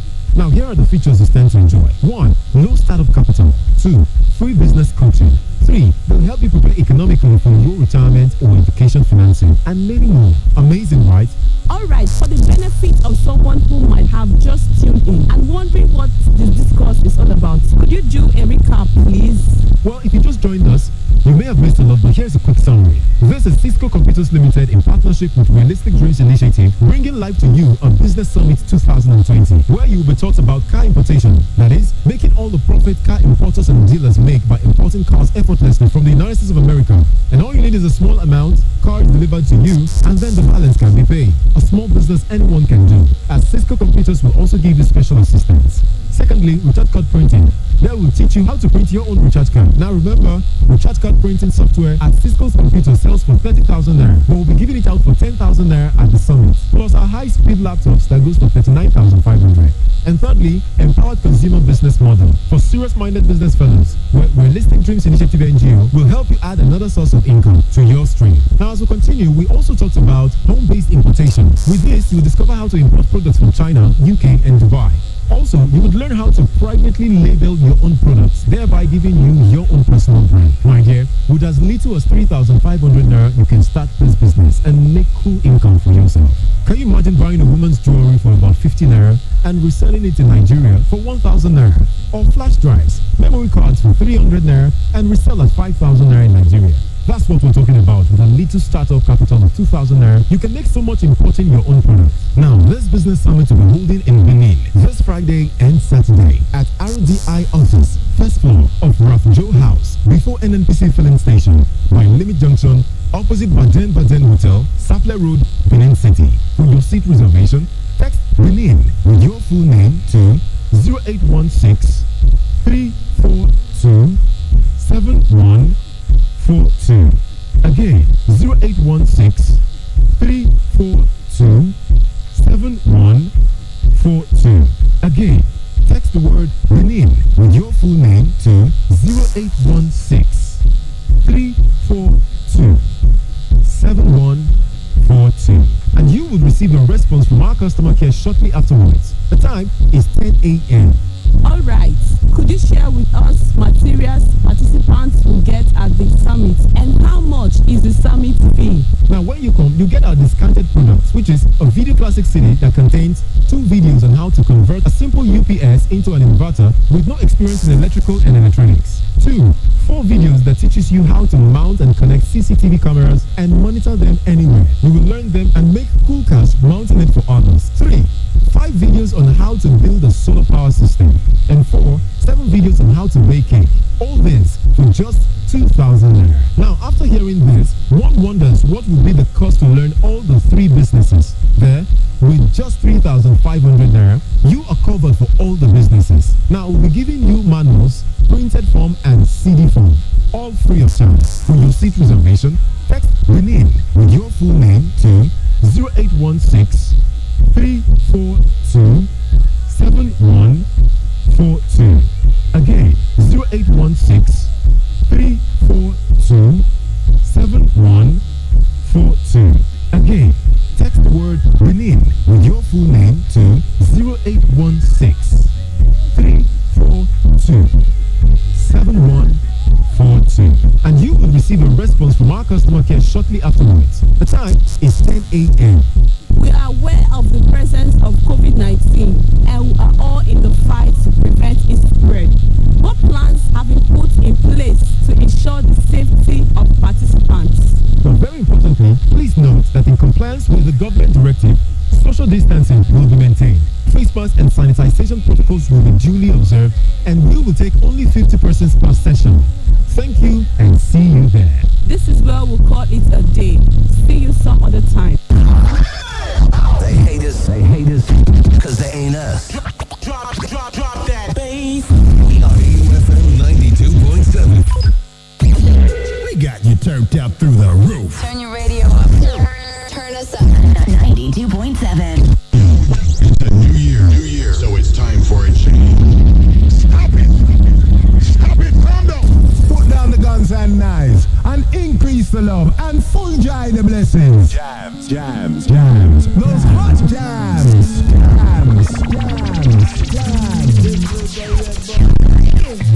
What do you say?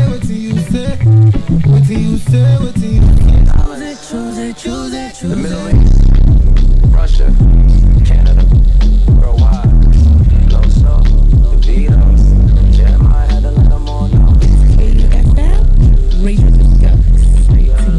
KU92.7 FM.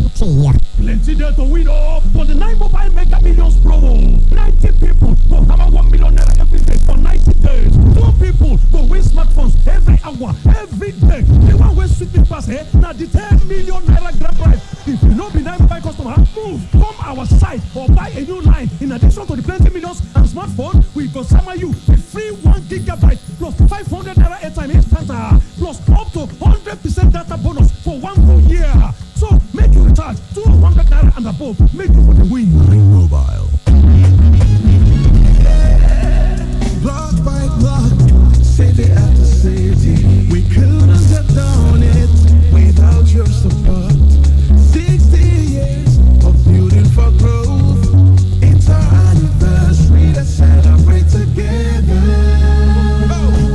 Lafarge is 60. Lafarge Africa, makers of Elephant and Superset Cement, is celebrating its 60th anniversary. Look out for a surprise in the bags for you. For retailers, the more bags of Lafarge Cement you buy, the more free bags you get. To buy Lafarge Cement, visit any Lafarge outlet near you or call 01-271-3990. Terms and conditions apply.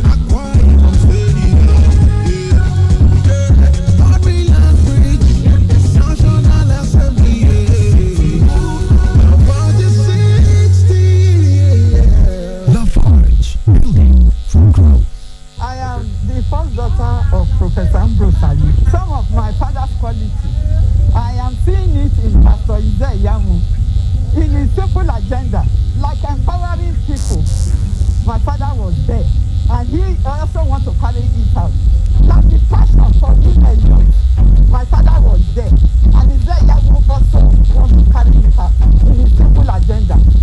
Before he even consulted this simple agenda, he was a UPN youth guy, and he knows what he says, which he is going to carry out in his simple agenda. You will see him when he's in the office. All women in Edo State should come out, they should come out, so that they can have the benefits of governance.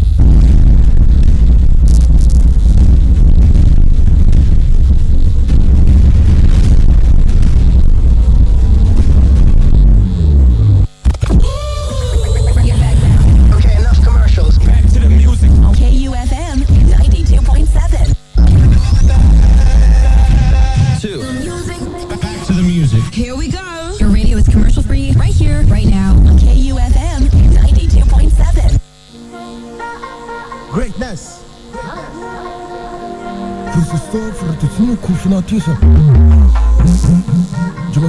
Je m'appelle Fara Photocus Christopher, very great. JP's International.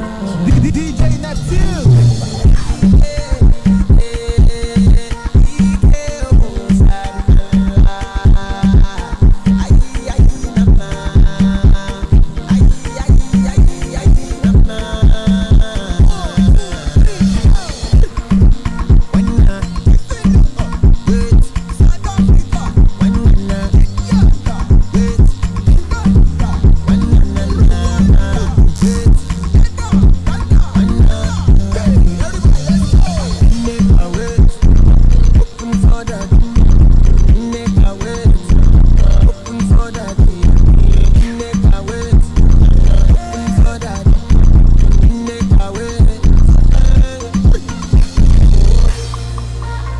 Celebrate with you, my brother, man. One time. I know not only you feel understand. Yeah, this life, brother, live right. That's you. Fight the holy place.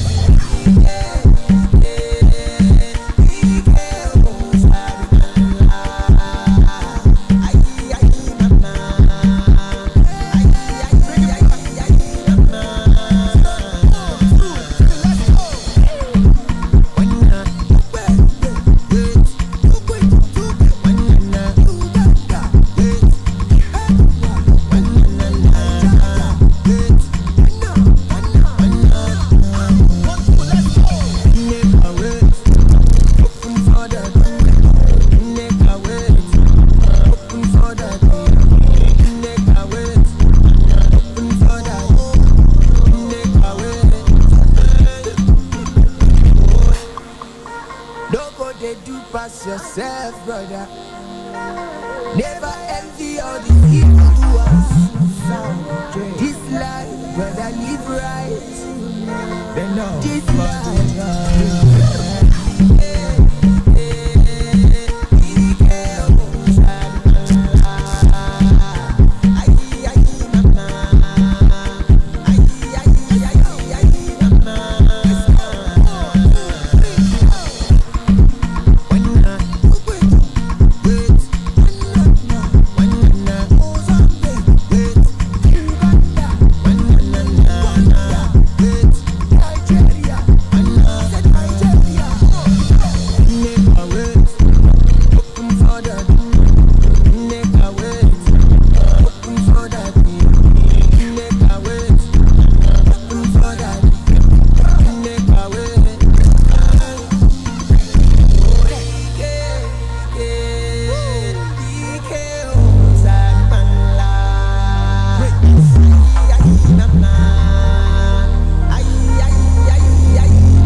Dr. Dollar Entertainment.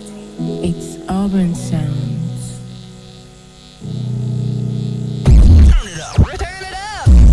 92.7.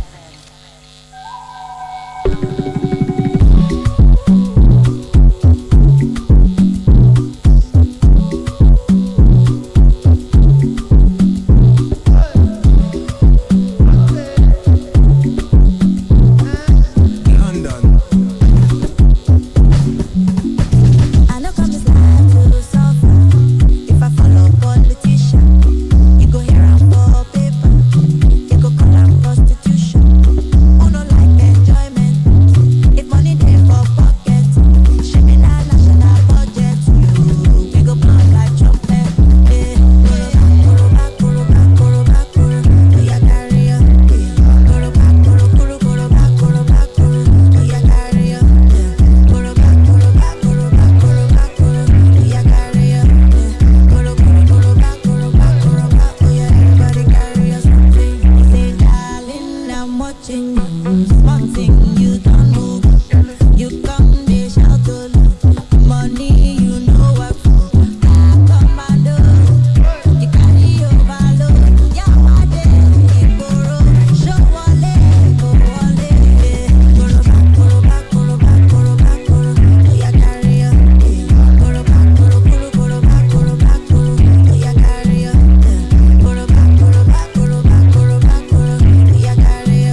X's.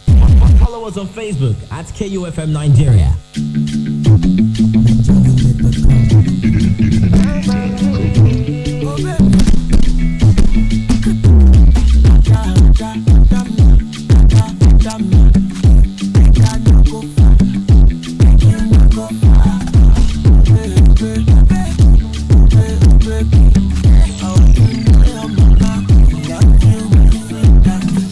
If you see a girl, I say I'm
that dial.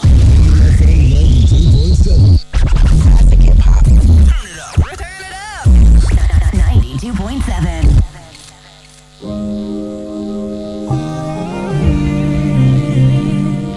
Oh, is that Canyon again?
again, now you I go fight for. Come again, now you say now you I go die for. I don't get motor, but now you I go ride for. I dey sing, say now you I dey sing. Why baby dance, make you move for the dance floor. Come again, say no be me, you dey fall for. Why so boogie down low? Now the first time where I be love, oh. It be like dog where they make me slow. Anywhere you go, I go follow you go. Mogbe oh, Monica, Monica, hey Monica, Monica, hello Monica, come my way, nobody go. She tell people like it, me I know be do you any money more. Can't live with if I be back on my door. Telling I your love with it, you dey give me the love and the energy. Only you where they hide me like Hennessy, baby, telling I your love with it, you dey give me the love and the energy. Only you where they giving me melody,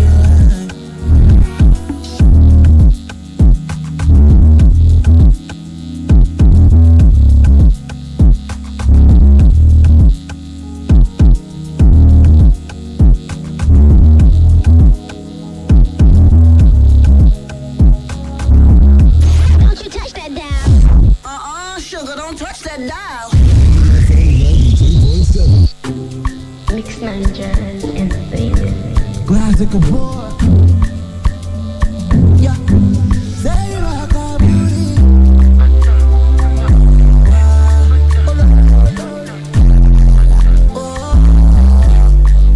Yeah. If I don't get you one day, sure you gon' think of me your love. Girl, I want to know if you go run out. Imagine I don't get you.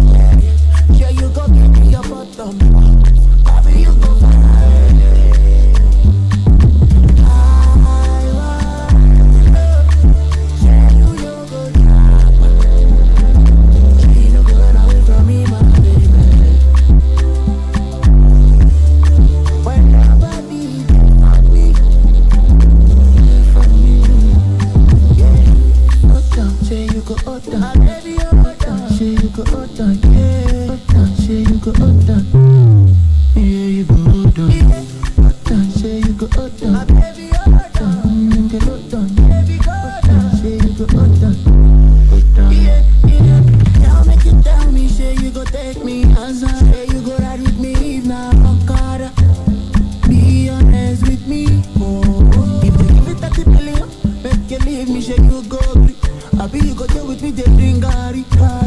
Make you answer me, yeah. Oh, yeah. Make you love me as I am. They go love me till the end. 'Cause I don't let me go. I want to know. Yeah, you know go down. She don't go run away from me, my baby. When nobody for me. Say you go down, baby, you go down. Say you go down, baby, you go down. Say you go down, say you go down. Say you go down, baby, you go down. You go down, baby, you go down. Say you go down. See now you,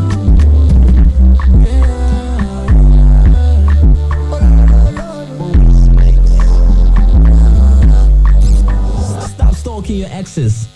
Follow us on Facebook at KUFM Nigeria. Put that on that beat.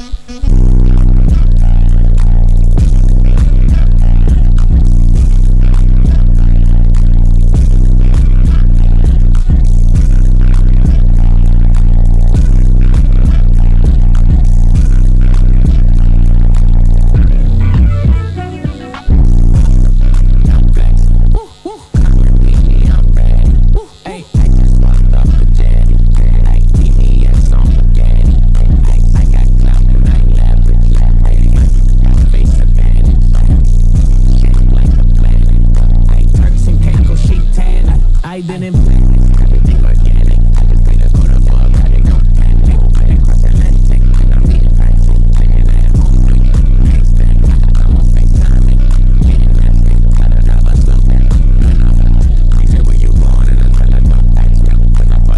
every time. Hi, I'm super. I can't link up. Hop to mommy, let's link up. Link up. Party like a pizza. She wanna be mine. I respect like the pizza. I had too much tequila. Bet, let's link up. Let's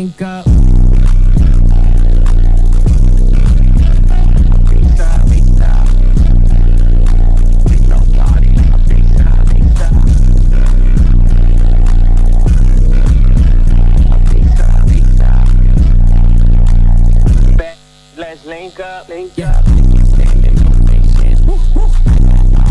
Shaking. Hey, smoke like Jamaican. And she sitting on my lap, don't break it. And I bring on you, nigga, that's a nice size. She wanna be like a fella, that's fine. She got me working hard for it, doing it overtime. Only here for one night, don't got no time. And you only 21, you a baby. She gon' do is pick up crazy.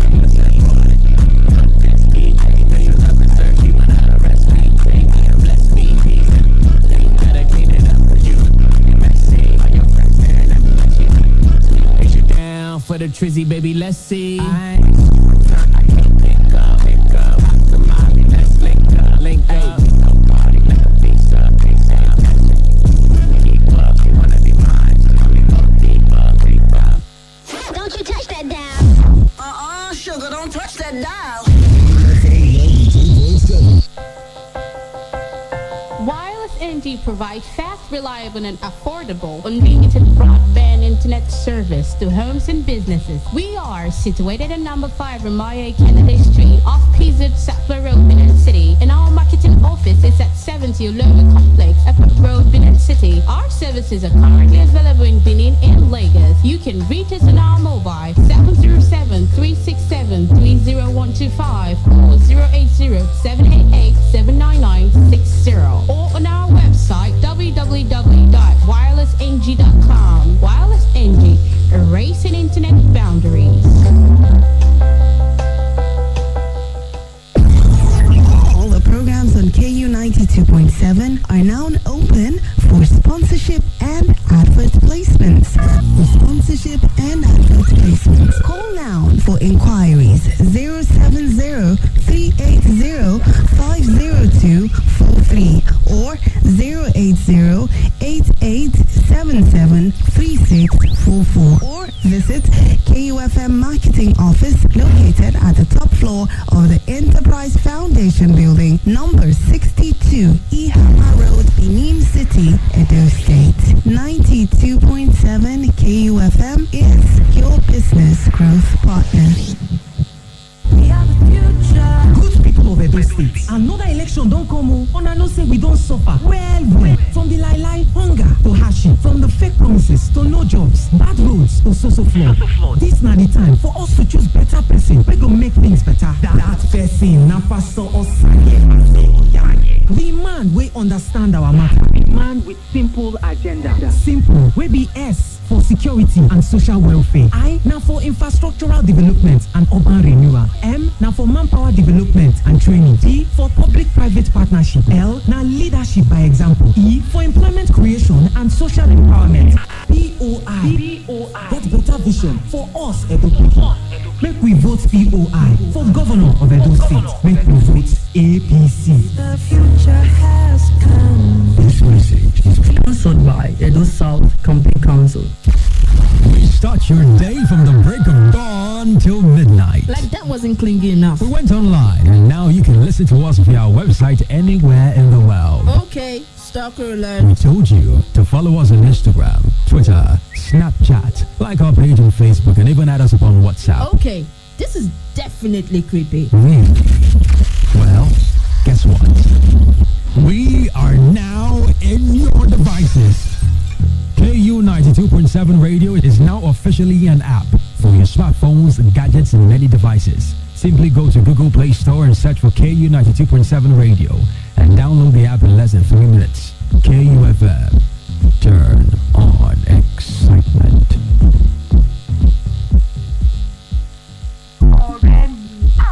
ṣe dára rárá ni. Tí ẹ̀ gbọ́ mi náà. Gbé ọwọ́ lu látọ̀dẹ̀ tó kọjá, o ò tiẹ̀ wáyé pé kò rí wa rárá. wo ilé ẹja tí mo sọ fún ẹ níjó nìyẹn tí ìyá máa lọ síbẹ̀ láì mọ ẹ dání. tẹ́tí ẹ̀ tẹ́tí gbọ́ mi náà. kí ló fẹ́ sọ fún wa tá a sì gbọ́ tẹ́lẹ̀. ǹjẹ́ ẹ̀yin méjèèjì mọ̀ pé àrùn kòrónà yìí ó ń gbéyàn púpọ̀ fínra ní ìlú òyìnbó tí mo ti ṣẹ̀ṣẹ̀ kúrò. ṣé o ti ní kòrónà ni. rárá o mi ò mọ̀ bóyá mo ní àbí mi ò ní torí ẹ̀ náà ni mo ṣe máa yára mi sọ́tọ̀ fún ọjọ́ 14 gbáko láti lè mọ̀ dájú ṣé wàá rí báyìí pé mo nífẹ̀ẹ́ gbogbo yín torí pé tí mo bá yára mi sọ́tọ̀ báyìí mo dáàbò bo ẹ̀yin ọ̀rẹ́ mi àtàtàn àtẹ̀bí mi àtàwọn tó ń sọ ẹja náà gan pàápàá. àwọn ọ̀sẹ̀ díẹ̀ tó ń bọ̀ níwájú gbára lé bí àwọn arìnrìn-àjò olóòkèèrè ṣe yára wọn sọ́tọ̀ sí láti lè dẹ́kun àrùn kòrónà ní orílẹ̀-èdè nàìjíríà gba gbogbo àwọn arìnrìn-àjò olóòkèèrè tó bá mọ̀ wípé wọ́n ẹ̀ṣẹ̀ ti ìrìnàjò dé níyànjú bí wọ́n yára wọn sọ́tọ̀ fún àlàyé díẹ̀ sí ẹ kàn sí àjọ NCDC lórí wẹ́bsáìtì wọn. ojúṣe gbogbo wa ni ṣe fún ara rẹ kó o sì ṣe fún àwọn ìyókù. ìkéde ìwọ́látọ̀dọ̀ àjọ Federal Ministry of Health, Nigeria Center for Disease Control àtàwọn akẹgbẹ́ rẹ̀ yòókù. My name is Amin Amausa, a coach in Edo State Sports Commission. Take a look at the rebuilt Samuel Okwenuga Stadium and you will see that there is a radical shift from the tradition of the past where government intervention was cosmetic. I am overwhelmed by the drastic transformation of this sports arena to an international stadium with state-of-the-art Olympic standard facilities. This new edifice has greatly motivated we the coaches and athletes in the sports commission. With this radical transformation in the sports sector, it is clear why the federal government picked Edo to host the National Sports Festival with several other international sports activities lined up. Whoever thinks says Samuel Okwenuga Stadium go better like this is now another Obaseki wonder. I bet make my clap for our wait and see governor. Vote Governor Obaseki, vote PDP. Block by block, city after city, we couldn't have done it without your support. 60 years of building for growth. It's our anniversary, let's celebrate together. Lafarge 60, built the city. Lafarge Africa, makers of Elephant and Superset Cement, is celebrating its 60th anniversary. Look out for a surprise in the bags for you. For retailers, the more bags of Lafarge Cement you buy, the more free bags you get. To buy Lafarge Cement, visit any Lafarge outlet near you or call 01-271-3990. Terms and conditions apply.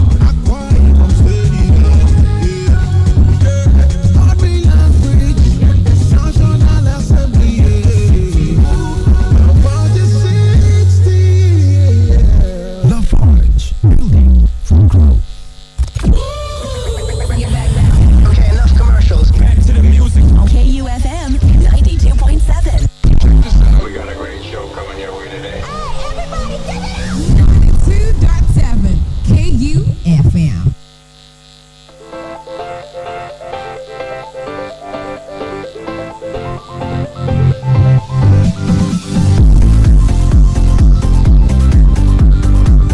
The dial is 92.7 KUFM, the Mid City. The voice is Orlando, yours Ingrid. And the program is the Triple Threat Tuesday, aka the Triple T Show.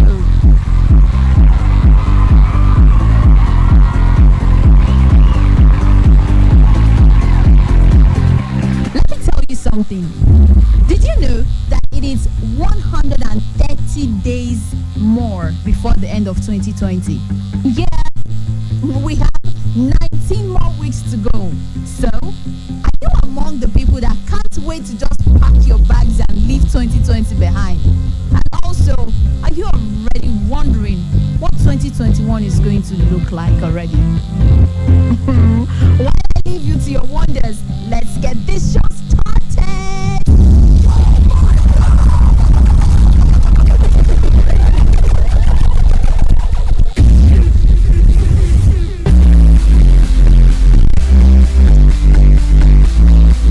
On the show this morning, we are focusing on a producer, a songwriter, and an artist whose name is Augustine Miles Kelechi, popularly known as Techno. Excuse me, bro, you know Techno? I f***ing love his music. I think his last song, Pana, is f***ing awesome. It's f***ing great.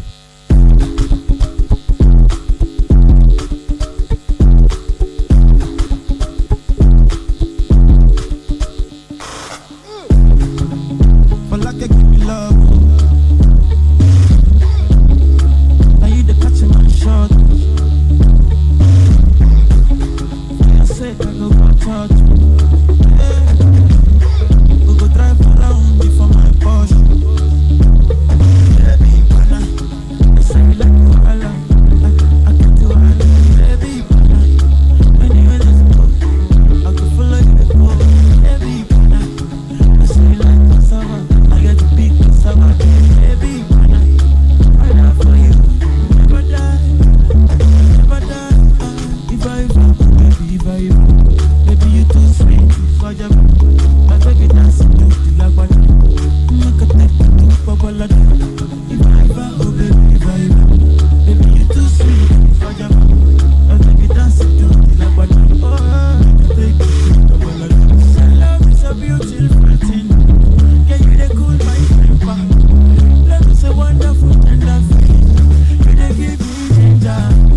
So baby dance, dance, dance. Into your eyes they give me life. Oh, oh. I could give the love thanks for the sake of love. Oh, baby, love is bad. I don't body with our dear Baba. I can kill you. I say you never see me before. But I can give me love. I ain't the touch my shot. For your sake, I go touch. Hey. We go drive around for my Porsche. Baby, I say you like you all. I get to all. Baby, anywhere that you go, I can follow you to go. Baby, I say you like cassava. I got to be cassava. Baby, I love for you. We never die. We never die. If I ever, oh baby, if I ever, baby you too sweet, Fajama. I take it dance to Lagwaja. I can take it to Papa. If I ever, oh baby, if I ever, baby you too sweet, Fajama. I take it dance to Lagwaja. I want your time, I your time. You say you're taking my love, oh, I cannot understand. On December 17th, 1992 in Bauchi State. He is from Ivo local government area in Ebonyi State. Born into the family of 6, 5 boys and a girl. He was raised in different parts of the country, including Nasarawa, Bauchi, Kaduna, and Abuja. This is because his father served in the Nigerian army. So how did techno start music, and when did he step into the spotlight? Bam, bam, bam.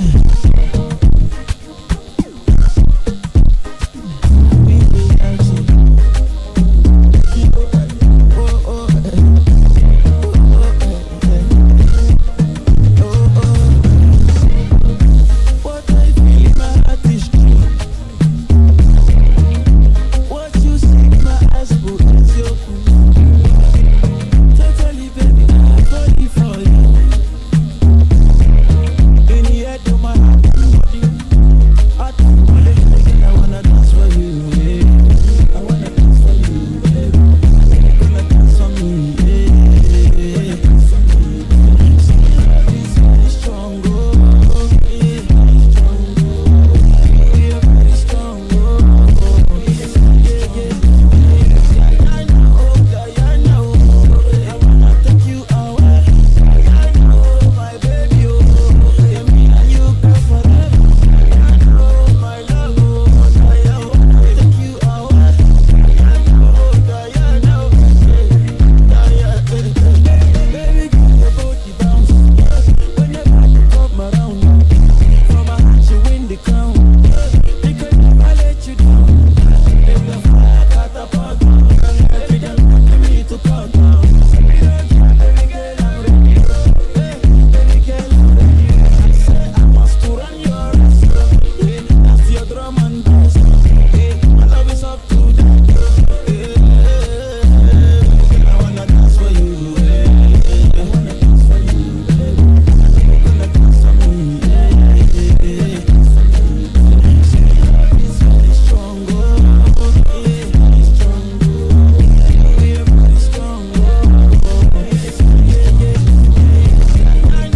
Diana, oh, I wanna take you away. Diana, oh, my baby, oh, yeah, me and you go forever. Diana, oh, my love, oh, I wanna take you away. Diana, oh, Diana, I sing for Diana, At the age of 8, Techno was enrolled in a music school where he learned and mastered the rudiment of music. And in the year 2012, he was signed under K-Money Entertainment and dropped his first single, Holiday, featuring Davido. Techno baby, techno baby. See,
Nigerian Entertainment Awards.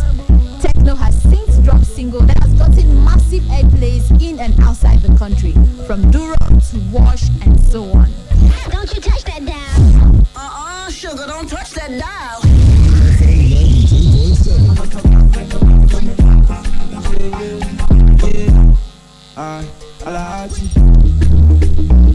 If you give me your love, baby, I don't go talk. I'll make a come out something for your back, something for your back. And I did like the way you did, that the motor. I don't choco. Oh no. I like it when your body. Oh no. I like that come and go. Oh no. Ever leave you walk out. Oh no. I say you are the one for me. For the man with the pan. For the man with the pan.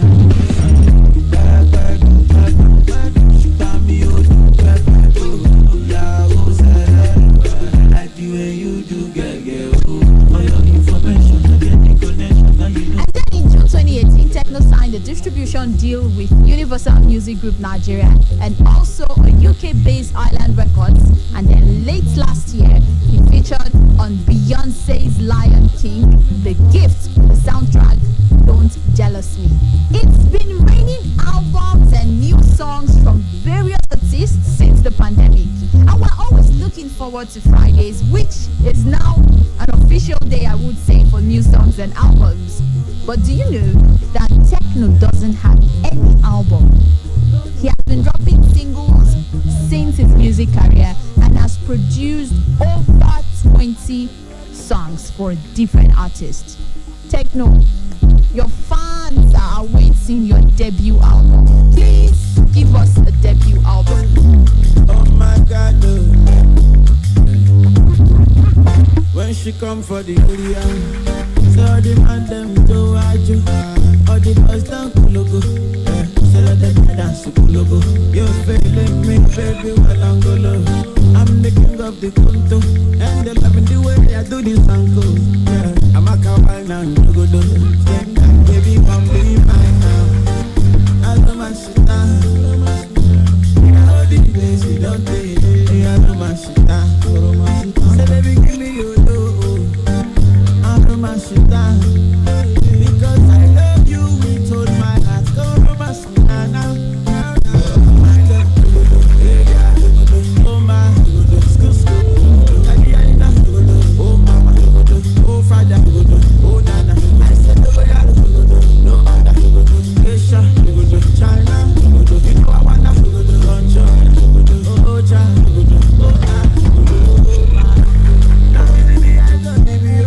Okay guys, this is where I get out and let you enjoy the rest of his tunes. Remember, keep listening to 92.7 KUFM, and my name is Orlando. 92.7. Lego.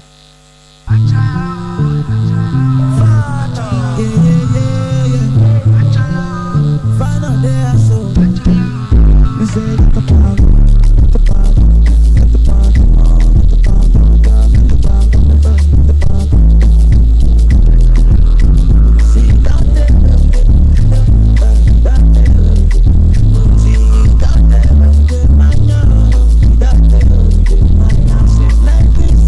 Yeah.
90.7. It's Sir Justin World Music.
are now open for sponsorship and advert placements.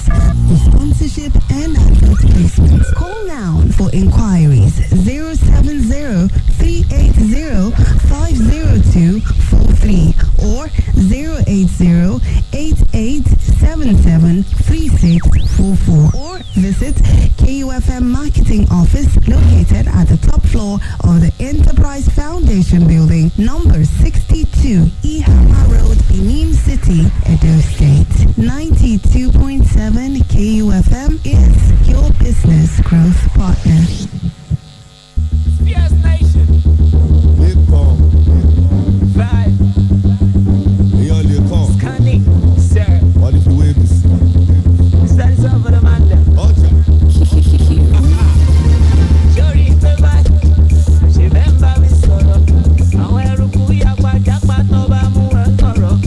Ẹ̀bẹ̀ ń wá mi, wọ́n fẹ́ bá mi sọ̀rọ̀. Táwa bá mi, tó bá bá mi sọ̀rọ̀. Àwa fẹ́.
million and the last kobo.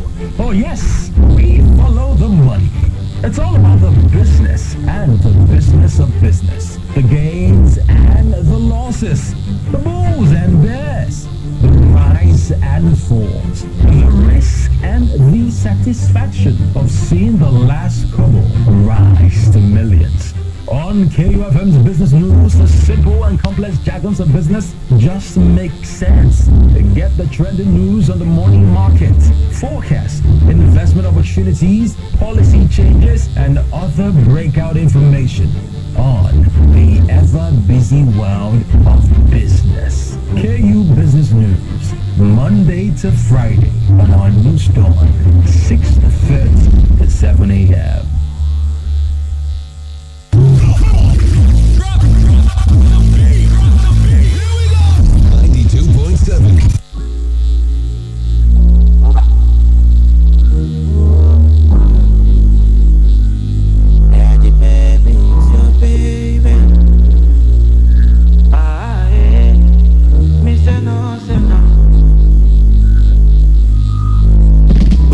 You make me loco, you make me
and constantly expanding number of followers online.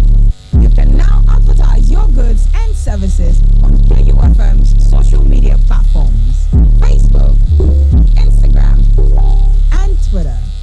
Take advantage of our online presence and reach out to our growing audience at very affordable rates. Call 0703 109 4612 or 0806 530 5657 or 0802 232 7191 or visit our marketing office, top floor, Enterprise Foundation Building, number 62, Ihamaru, GRA, Benin City.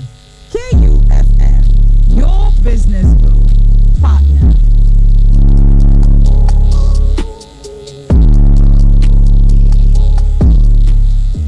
My name is Folashade Helen Franklin Kusakwe. Presently, I'm the academic coordinator of Edo State Universal Basic Education Board. But I have to coordinate every other person in the field. All the learning and development officers, 85 of them in the 18 local government area in Edo State. They go into the schools every day to ensure that the teachers are on task. Because we found out that the 2 weeks training that each teacher got is not enough to internalize what they have learned. So what we have to do is to ensure that we go every day to observe the teacher and keep giving them feedback to help them improve on the training that they got so that they can be better and enhance their skills. Both Governor Obaseki, both PDP. Block by block, city after city, we couldn't have done it without your support. 60 years of building for growth. It's our anniversary, let's celebrate together. Lafarge is 60, rebuild the city. Lafarge Africa, makers of Elephant and Superset Cement, is celebrating its 60th anniversary. Look out for a surprise in the bags for you. For retailers, the more bags of Lafarge Cement you buy, the more free bags you get. To buy Lafarge Cement, visit any Lafarge outlet near you or call 01-271-3990. Terms and conditions apply.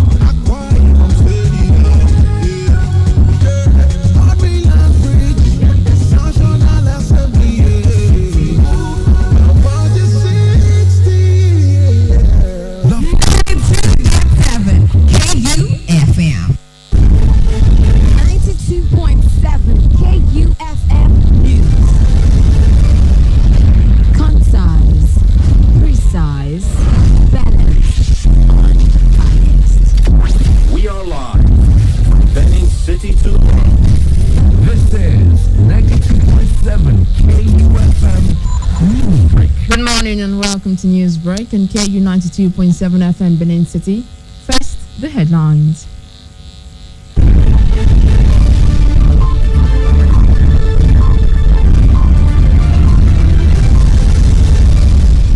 Governor Obaseki expresses commitment to reform state judiciary to the envy of the country. Court remands 7 suspected thugs over possession of firearms in Edo State. NYA candidates test positive for COVID-19 in Akwa Ibom. On entertainment, Burna Boy's Twice as Tall album debuts at 54 on the Billboard 200 charts. And in sport, Ronaldo released after 5 months of detention. Details of these and more after this break. I am Omoye Obede.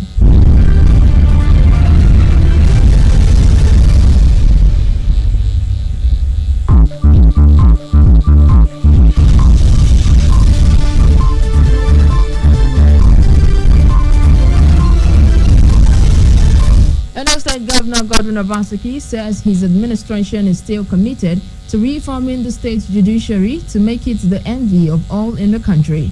Governor Obaseki reiterated the commitment on Monday while inaugurating 4 members of Edo State Judicial Service Commission in Government House. He said the physical aspect of the reform has since commenced, imploring the newly inaugurated members to use their wealth of experience to drive the non-physical aspect of the reform. We're in a world where everything is changing, so we should not be afraid of pursuing change and reform, even at its core. That's the only way we can respond to what we're witnessing today. But I have no doubt, looking at the pedigree, the past experience of each and every one of you, that you are capable to undertake the functions which we expect of you for the appointments, and to assure you that as the executive arm of government, it is in our interest to strengthen the judicial system. Without law and order, our democracy cannot stand. And we'll be looking up to you to help in this process. He urged them to look into the issue of competitiveness in the remuneration of the judicial workers so as to eliminate the challenges of retention of quality staff and corruption in the system. As a government in Edo State, are committed to ensuring that we build a judiciary that is second to none in this country. We have started with the first part of renewing the infrastructure, the judiciary in the state, as a first step. But core to any fundamental renewal or reform is the issues that have to deal with the people in the system. In a post-COVID world where technology will now matter and determine largely how we interact, I'm hoping that as part of the fundamental reforms that will be taking place in the judicial system, particularly in the state, this commission will be at the forefront, ensuring that the human capacity in the judiciary as a whole is attuned and trained and prepared for the significant changes that we have now begun to witness. Members of the Judicial Service Commission inaugurated our barrister Bamidele Edopai, Mustafa Abubakar, Professor Anthony Egbebu, and Felicia Ogbede. In a related development, Governor Obaseki also inaugurated 5 commissioners. 3 of the 5 commissioners were members of the Edo State Oil and Gas Producing Area Development Commission, ESOPADEC, while 2 were civil commissioners. The civil commissioners are Lawrence Ogeva and Alex Oleji. Members of ESOPADEC are Honorable Imudagwe Abdullahi, Honorable Daniel Enebi, and Charles Aideyon. The commissioners were appointed to replace some who resigned their appointments last month. And the People's Democratic Party in Edo State will commence its word-to-word campaign in Edo South Senatorial District today after completing the tour of Edo North and Central. The chairman of the Edo State PDP Governorship Election Campaign Council, Chief Dan Obi, who disclosed this on Monday, said the tour will take the format used by the party at Edo North and Central to reach the electorates. We have concluded the campaign tour of Edo Central Senatorial District, and the response was quite good. And we'll be starting that of Edo South Senatorial District tomorrow morning. And I believe, just like we've done in the other 2 senatorial districts, we are going to move from word to word, taking the message to the people, letting them know that this election is about them and about their future. Reacting to the allegation by the All Progressives Congress APC that their governorship candidate, Governor Godwin Obaseki, was behind the decision of former Governor Adams Oshiomhole to suspend the Onoje of Uromi, Chief Obi clarified that such narrative was opposite to what truly happened. He said Comrade Oshiomhole was the executive governor of the state at the time, and he took the decision and should not blame it on anyone else. Issuing statements suggesting that the suspension of the Onoje of Uromi was at the instance of the current governor of the state. I want to say quite clearly here that at the time the Onoje of Uromi was suspended, Oshiomhole was still the governor of the state. The person that lifted that suspension was the current governor. So they should go back and check their facts right. So what they should do is to go with his candidates to the Onoje of Uromi's palace and kneel down and beg him for forgiveness. There is no point trying to change the story. The party also unveiled an electronic billboard with widescreen mounted on top of the old African Continental Bank building located at Upper Sakomba Road, Ring Road. According to the party, the screen will enable residents and supporters follow the campaign activities of the governor as clips and other campaign materials will air on the digital billboard screen. And Edo State Deputy Governor Comrade Philip Shaibu has called on the presidency and security agencies to look into allegations by the All Progressives Congress that he planned to attack his own convoy. Briefing journalists after submitting copies of petitions to Edo State Police Command and Directorate State Security, Comrade Tribal noted that contrary to allegations against him, the former national chairman of the APC is the one who is plotting to destabilize the peace in the state. He called for an investigation into the allegations and arrest should they fail to prove the allegation. These people should be arrested and investigated, and they must be able to tell how the planned attack was orchestrated and those behind the planned attack. Failure to do that, they should be prosecuted for spreading falsehood and things that are capable of destabilizing the peace of Edo. As peace-loving Edo people and government, we will continue to sustain this peace that we already have in Edo. Never again shall our people not be able to move freely like it was in the past. We are not returning back to the old days where you are molested on the street, you cannot drive your car on the street, some thugs will be harassing you. That is. The Deputy Governor also called on parents and youths not to give in to the pressure from politicians to resort to violence. We are continually tell our young ones not to resort to violence because violence has been wiped out in this state since the inception of this administration. A lot of people have peace now, and that peace we are ready to sustain. And I'm using this occasion also to advise our young ones and parents, please monitor your children, check what they are doing. For the youth, we have a future together. Don't allow yourself to be used for violence. Anybody going to involve you in shooting does not mean well for you. So no young man in Edo State should, in my name, go to attack anybody. And anybody attacking, the law enforcement agency should do their work. He said the petition and call for investigation became necessary in the light of recent political actions and offenses attributed to some political actors in the state ahead of the September 19th governorship election.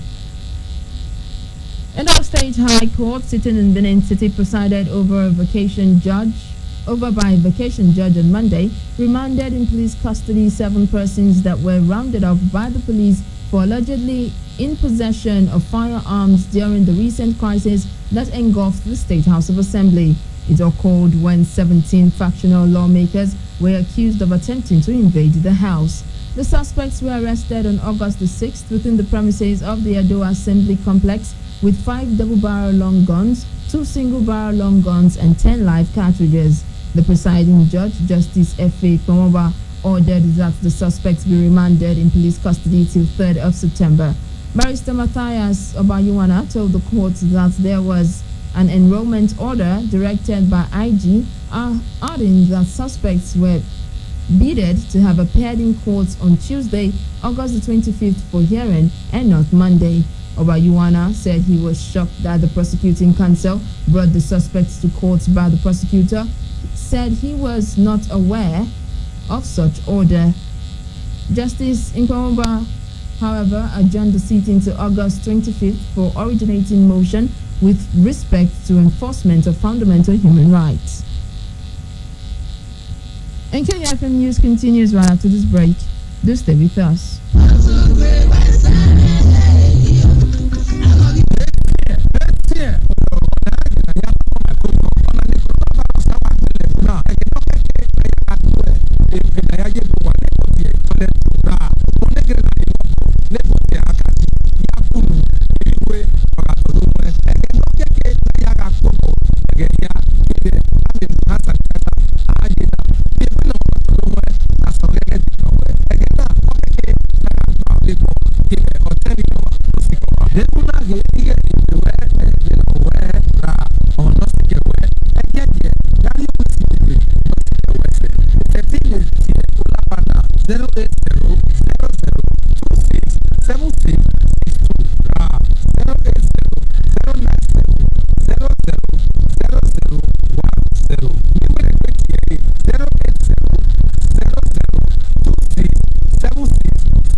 Welcome back. Still in the news, Nigeria's gross domestic product has declined to minus 6.10% in the second quarter of the year as non-oil GDP records first fall by 6.05% since third quarter of 2017.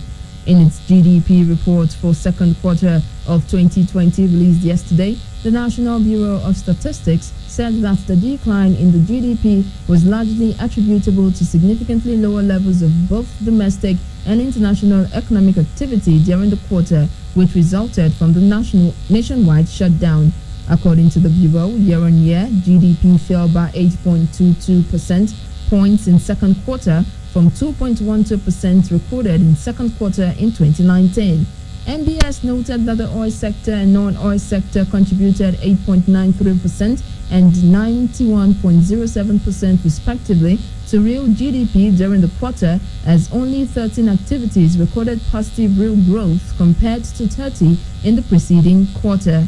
The report showed that real growth in the oil sector was minus 6.63% in second quarter of 2020, indicating a decrease of 13.8% points relative to 7.17% recorded in the corresponding quarter of 2019. And the federal government says it has released 614.92 billion naira for the payment of accrued rights of retired Nigerians under contributory pension scheme. The National Pension Commission, PENCOM, confirmed the release on Monday via its verified official Twitter handle. PENCOM said the amount covers 4 months arrears. The accrued pension rights, APR, are employees' benefits for the past years of service up to the country from June 2004, when the Pension Reform Act became law. Before Monday's release of the fund, police retirees under the contributory pension scheme, supervised by the National Pension Commission, had cried out over the delay in the remittance of their pension accrued rights, which they say had lingered over 1 year. The retirees under the Association of Retired Police Officers under the contributory pension scheme brought their plights to public knowledge last year when they demanded for better treatment from the government. And the Minister of Power, Engineer Saleh Mamun, said the ministry has secured a total of 6.150 billion to boost power supply in the country. Engineer Mamun noted that under his leadership, he was reforming the sector's infrastructure, which cannot utilize its generation capacity of over 12,000 megawatts and incurred over 254 billion naira as cost of unutilized capacity. The minister had earlier developed a document articulating the milestones of the minister, which includes recording 5,420.30 megawatts peak electricity generation on the national grid in August 2020. He said the ministry is also implementing the $1.6 billion transmission rehabilitation and expansion program through TCN with funding from the development partners World Bank. Key projects impacted include Alauji Onitsha and Kaduna Kano Power Line, amongst others. The Zungeru Hydroelectric Power Plant, worth $1.2 billion, will generate 700 megawatts. And the Federal High Court in Abuja on Monday ordered substituted service of court processes on Governor of Yobe State, Maibuni, who is the Chairman, National Caretaker Committee of the All Progressives Congress, and 11 others in a suit challenging the dissolution of the National Working Committee of the party. Youth leader of the APC in Abia, Kalu Kalu, is challenging the powers of the National Executive Council of the party to sack the national leaders barely 2 years out of their constitutionally guaranteed 4-year term of office. Justice Taiwo ordered that the originating summons and other processes in the matter should be served on 3rd to 14th defendants by posting same on the entrance gate of the APC headquarters in Abuja, since the party is the second defendant in the matter. These followed complaints by the plaintiff that the respondents had been evading service of court summons since they got wind of the suit. Others affected by the order are Governor Sani Bello of Niger State, Senator Ken Nnamani, Ishaka Oyebola, James Lalu, Senator Abubakar Yusuf, Rep. Akinyemi Olaide, David Leon, Professor Tahir Maman, Ismail Ahmed, and Senator Akpan Udrete. The judge held that the service was effected by the court bailiff as directed. It said be deemed good and proper.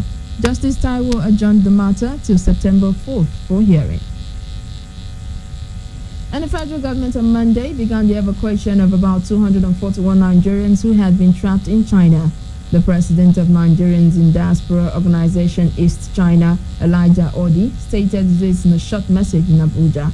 Odi said there was a possibility that none of those currently at the airport would be allowed to board as some were yet to complete checking in. He also stated that some Nigerians who went for studies in China were concluding their graduation.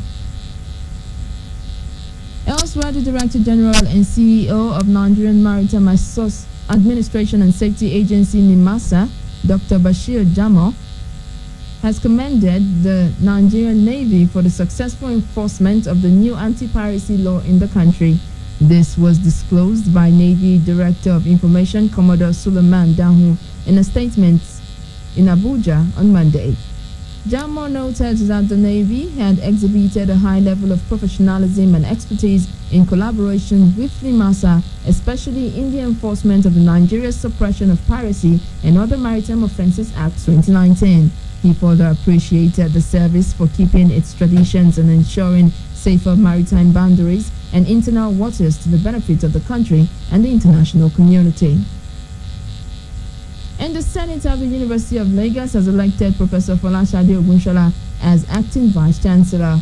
The Deputy Vice Chancellor Development Services polled 135 votes compared to the Deputy Vice Chancellor Management Services, Professor Ben Ogojafo, who got 31 votes. It was gathered that one vote was declared void and a total of 167 professors were at the Senate meeting. Ogunshola was the first woman to be the Provost College of Medicine, University of Lagos, before she became DVC. And the governor of Akwa Ibom State, Udom Emmanuel, says the students writing the ongoing West African Examination Council, I beg your pardon? Governor of Akwa Ibom State, Udom Emmanuel, says a student writing the ongoing West Africa Examination Council examination in the state has tested positive for COVID-19. Emmanuel, who made the disclosure in a media act in Uyo, did not mention the name of the students and the school involved. The governor said normal precautions have been taken to avoid spread. He, however, said the state government has begun random testing of students for the virus in secondary schools across the state. And talks between West African nations and Mali's new junta ended on Monday without a deal on how the country should return to civilian rule following last week's coup. They said the overthrown President Ibrahim Keita, whose return to office had been initially demanded by the regional bloc ECOWAS, no longer wished to resume duties. The August 18th coup triggered shockwaves among Mali's neighbors, fearing that one of the region's most volatile countries would spiral into chaos. The 15-nation Economic Community of West African States sent a high-level delegation to Bamako on Saturday, led by former Nigerian President Goodluck Jonathan, to press its demands for the immediate return to constitutional order. The talks had focused on the transition to civilian rule. Jonathan said they had agreed on a number of issues, but there are some issues they have not agreed on. And coming up in a moment in entertainment news, Burna Boy's Twice as Tall album debuts at 54 on the Billboard 200 charts. This and more on entertainment news.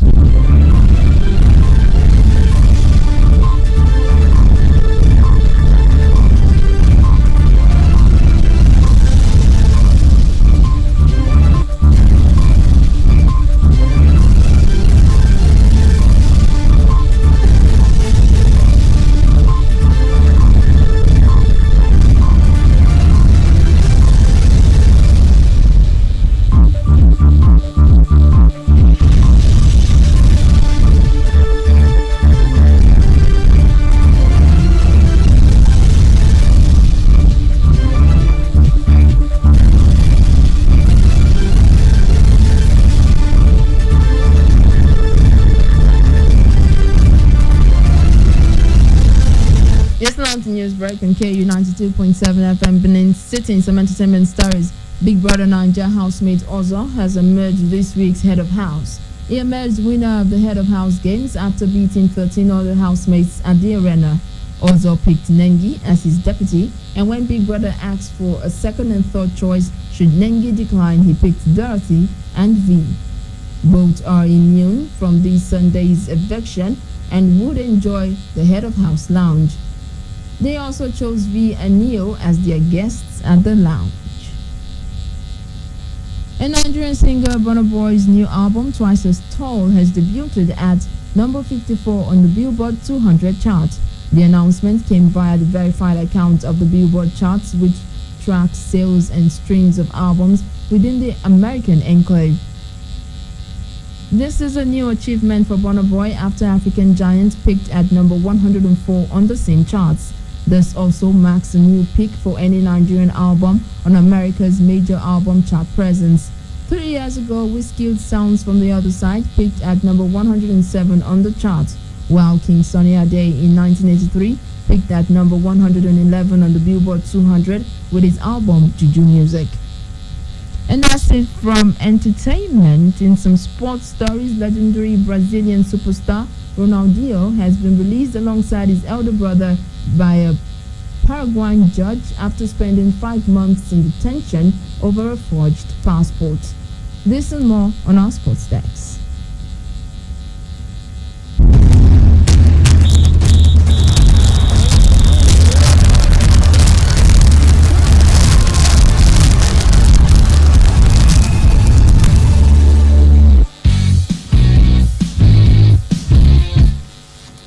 Good morning and welcome to Sport News. I'm Sanofi Francis. Legendary Brazilian star Ronaldinho have been released alongside his elder brother Roberto de Assis Moreira on Monday by a Paraguayan judge after spending 5 months in detention over a forged passport.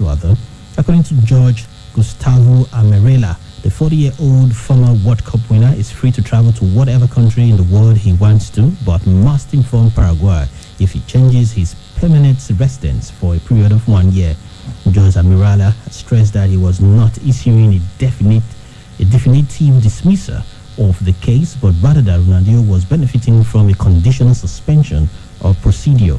His brother, on the other hand, was given a 2-year suspended sentence. Prosecutors said that they did not believe Ronaldinho took part in the plan to manufacture the fake Paraguayan passport, but believe de Assis Moreira, who is Ronaldinho's brother, was aware that the passport were false. De Assis Moreira must appear before a judge in Brazil every 4 months for 2 years, and we have a criminal record.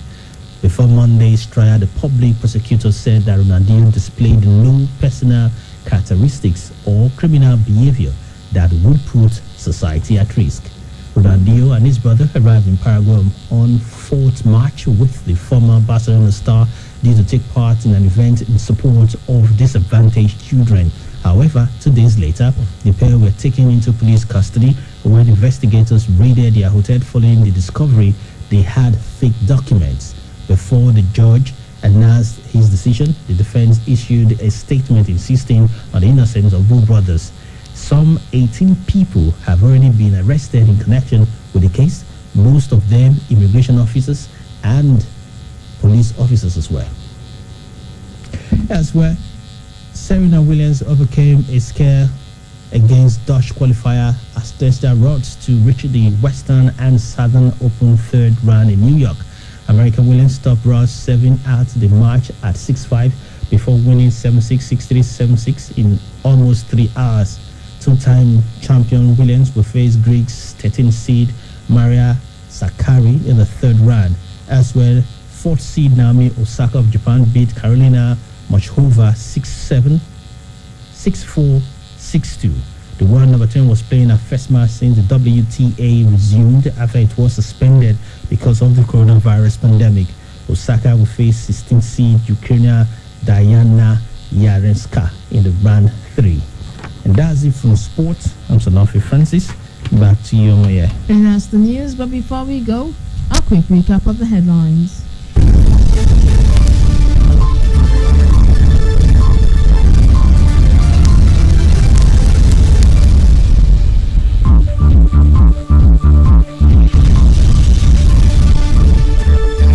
Governor Obaseki expresses commitment to reform state judiciary to the envy of the country.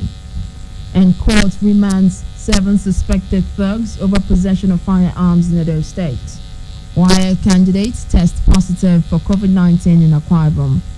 Do remember that the continued unity of Nigeria is a collective responsibility. Be sure to play your part. Coronavirus is real. Wash your hands regularly with soap under running water.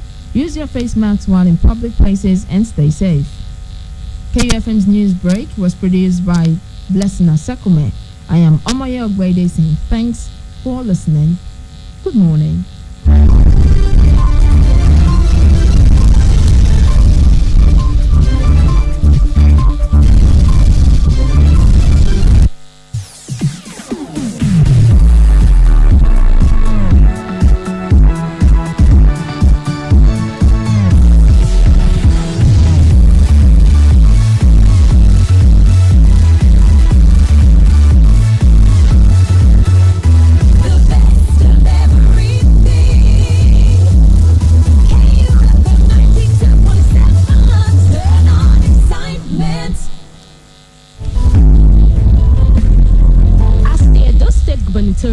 Just closed. I implore all Edo citizens, especially the youths, to shun violence before, during and after the election. You should promote free, fair and credible election. Violence is senseless and peace is priceless. God bless Edo State and God bless the Federal Republic of Nigeria. This message is brought to you by Comrade Harrison Ogimari, founder, Spirit of Edo Foundation.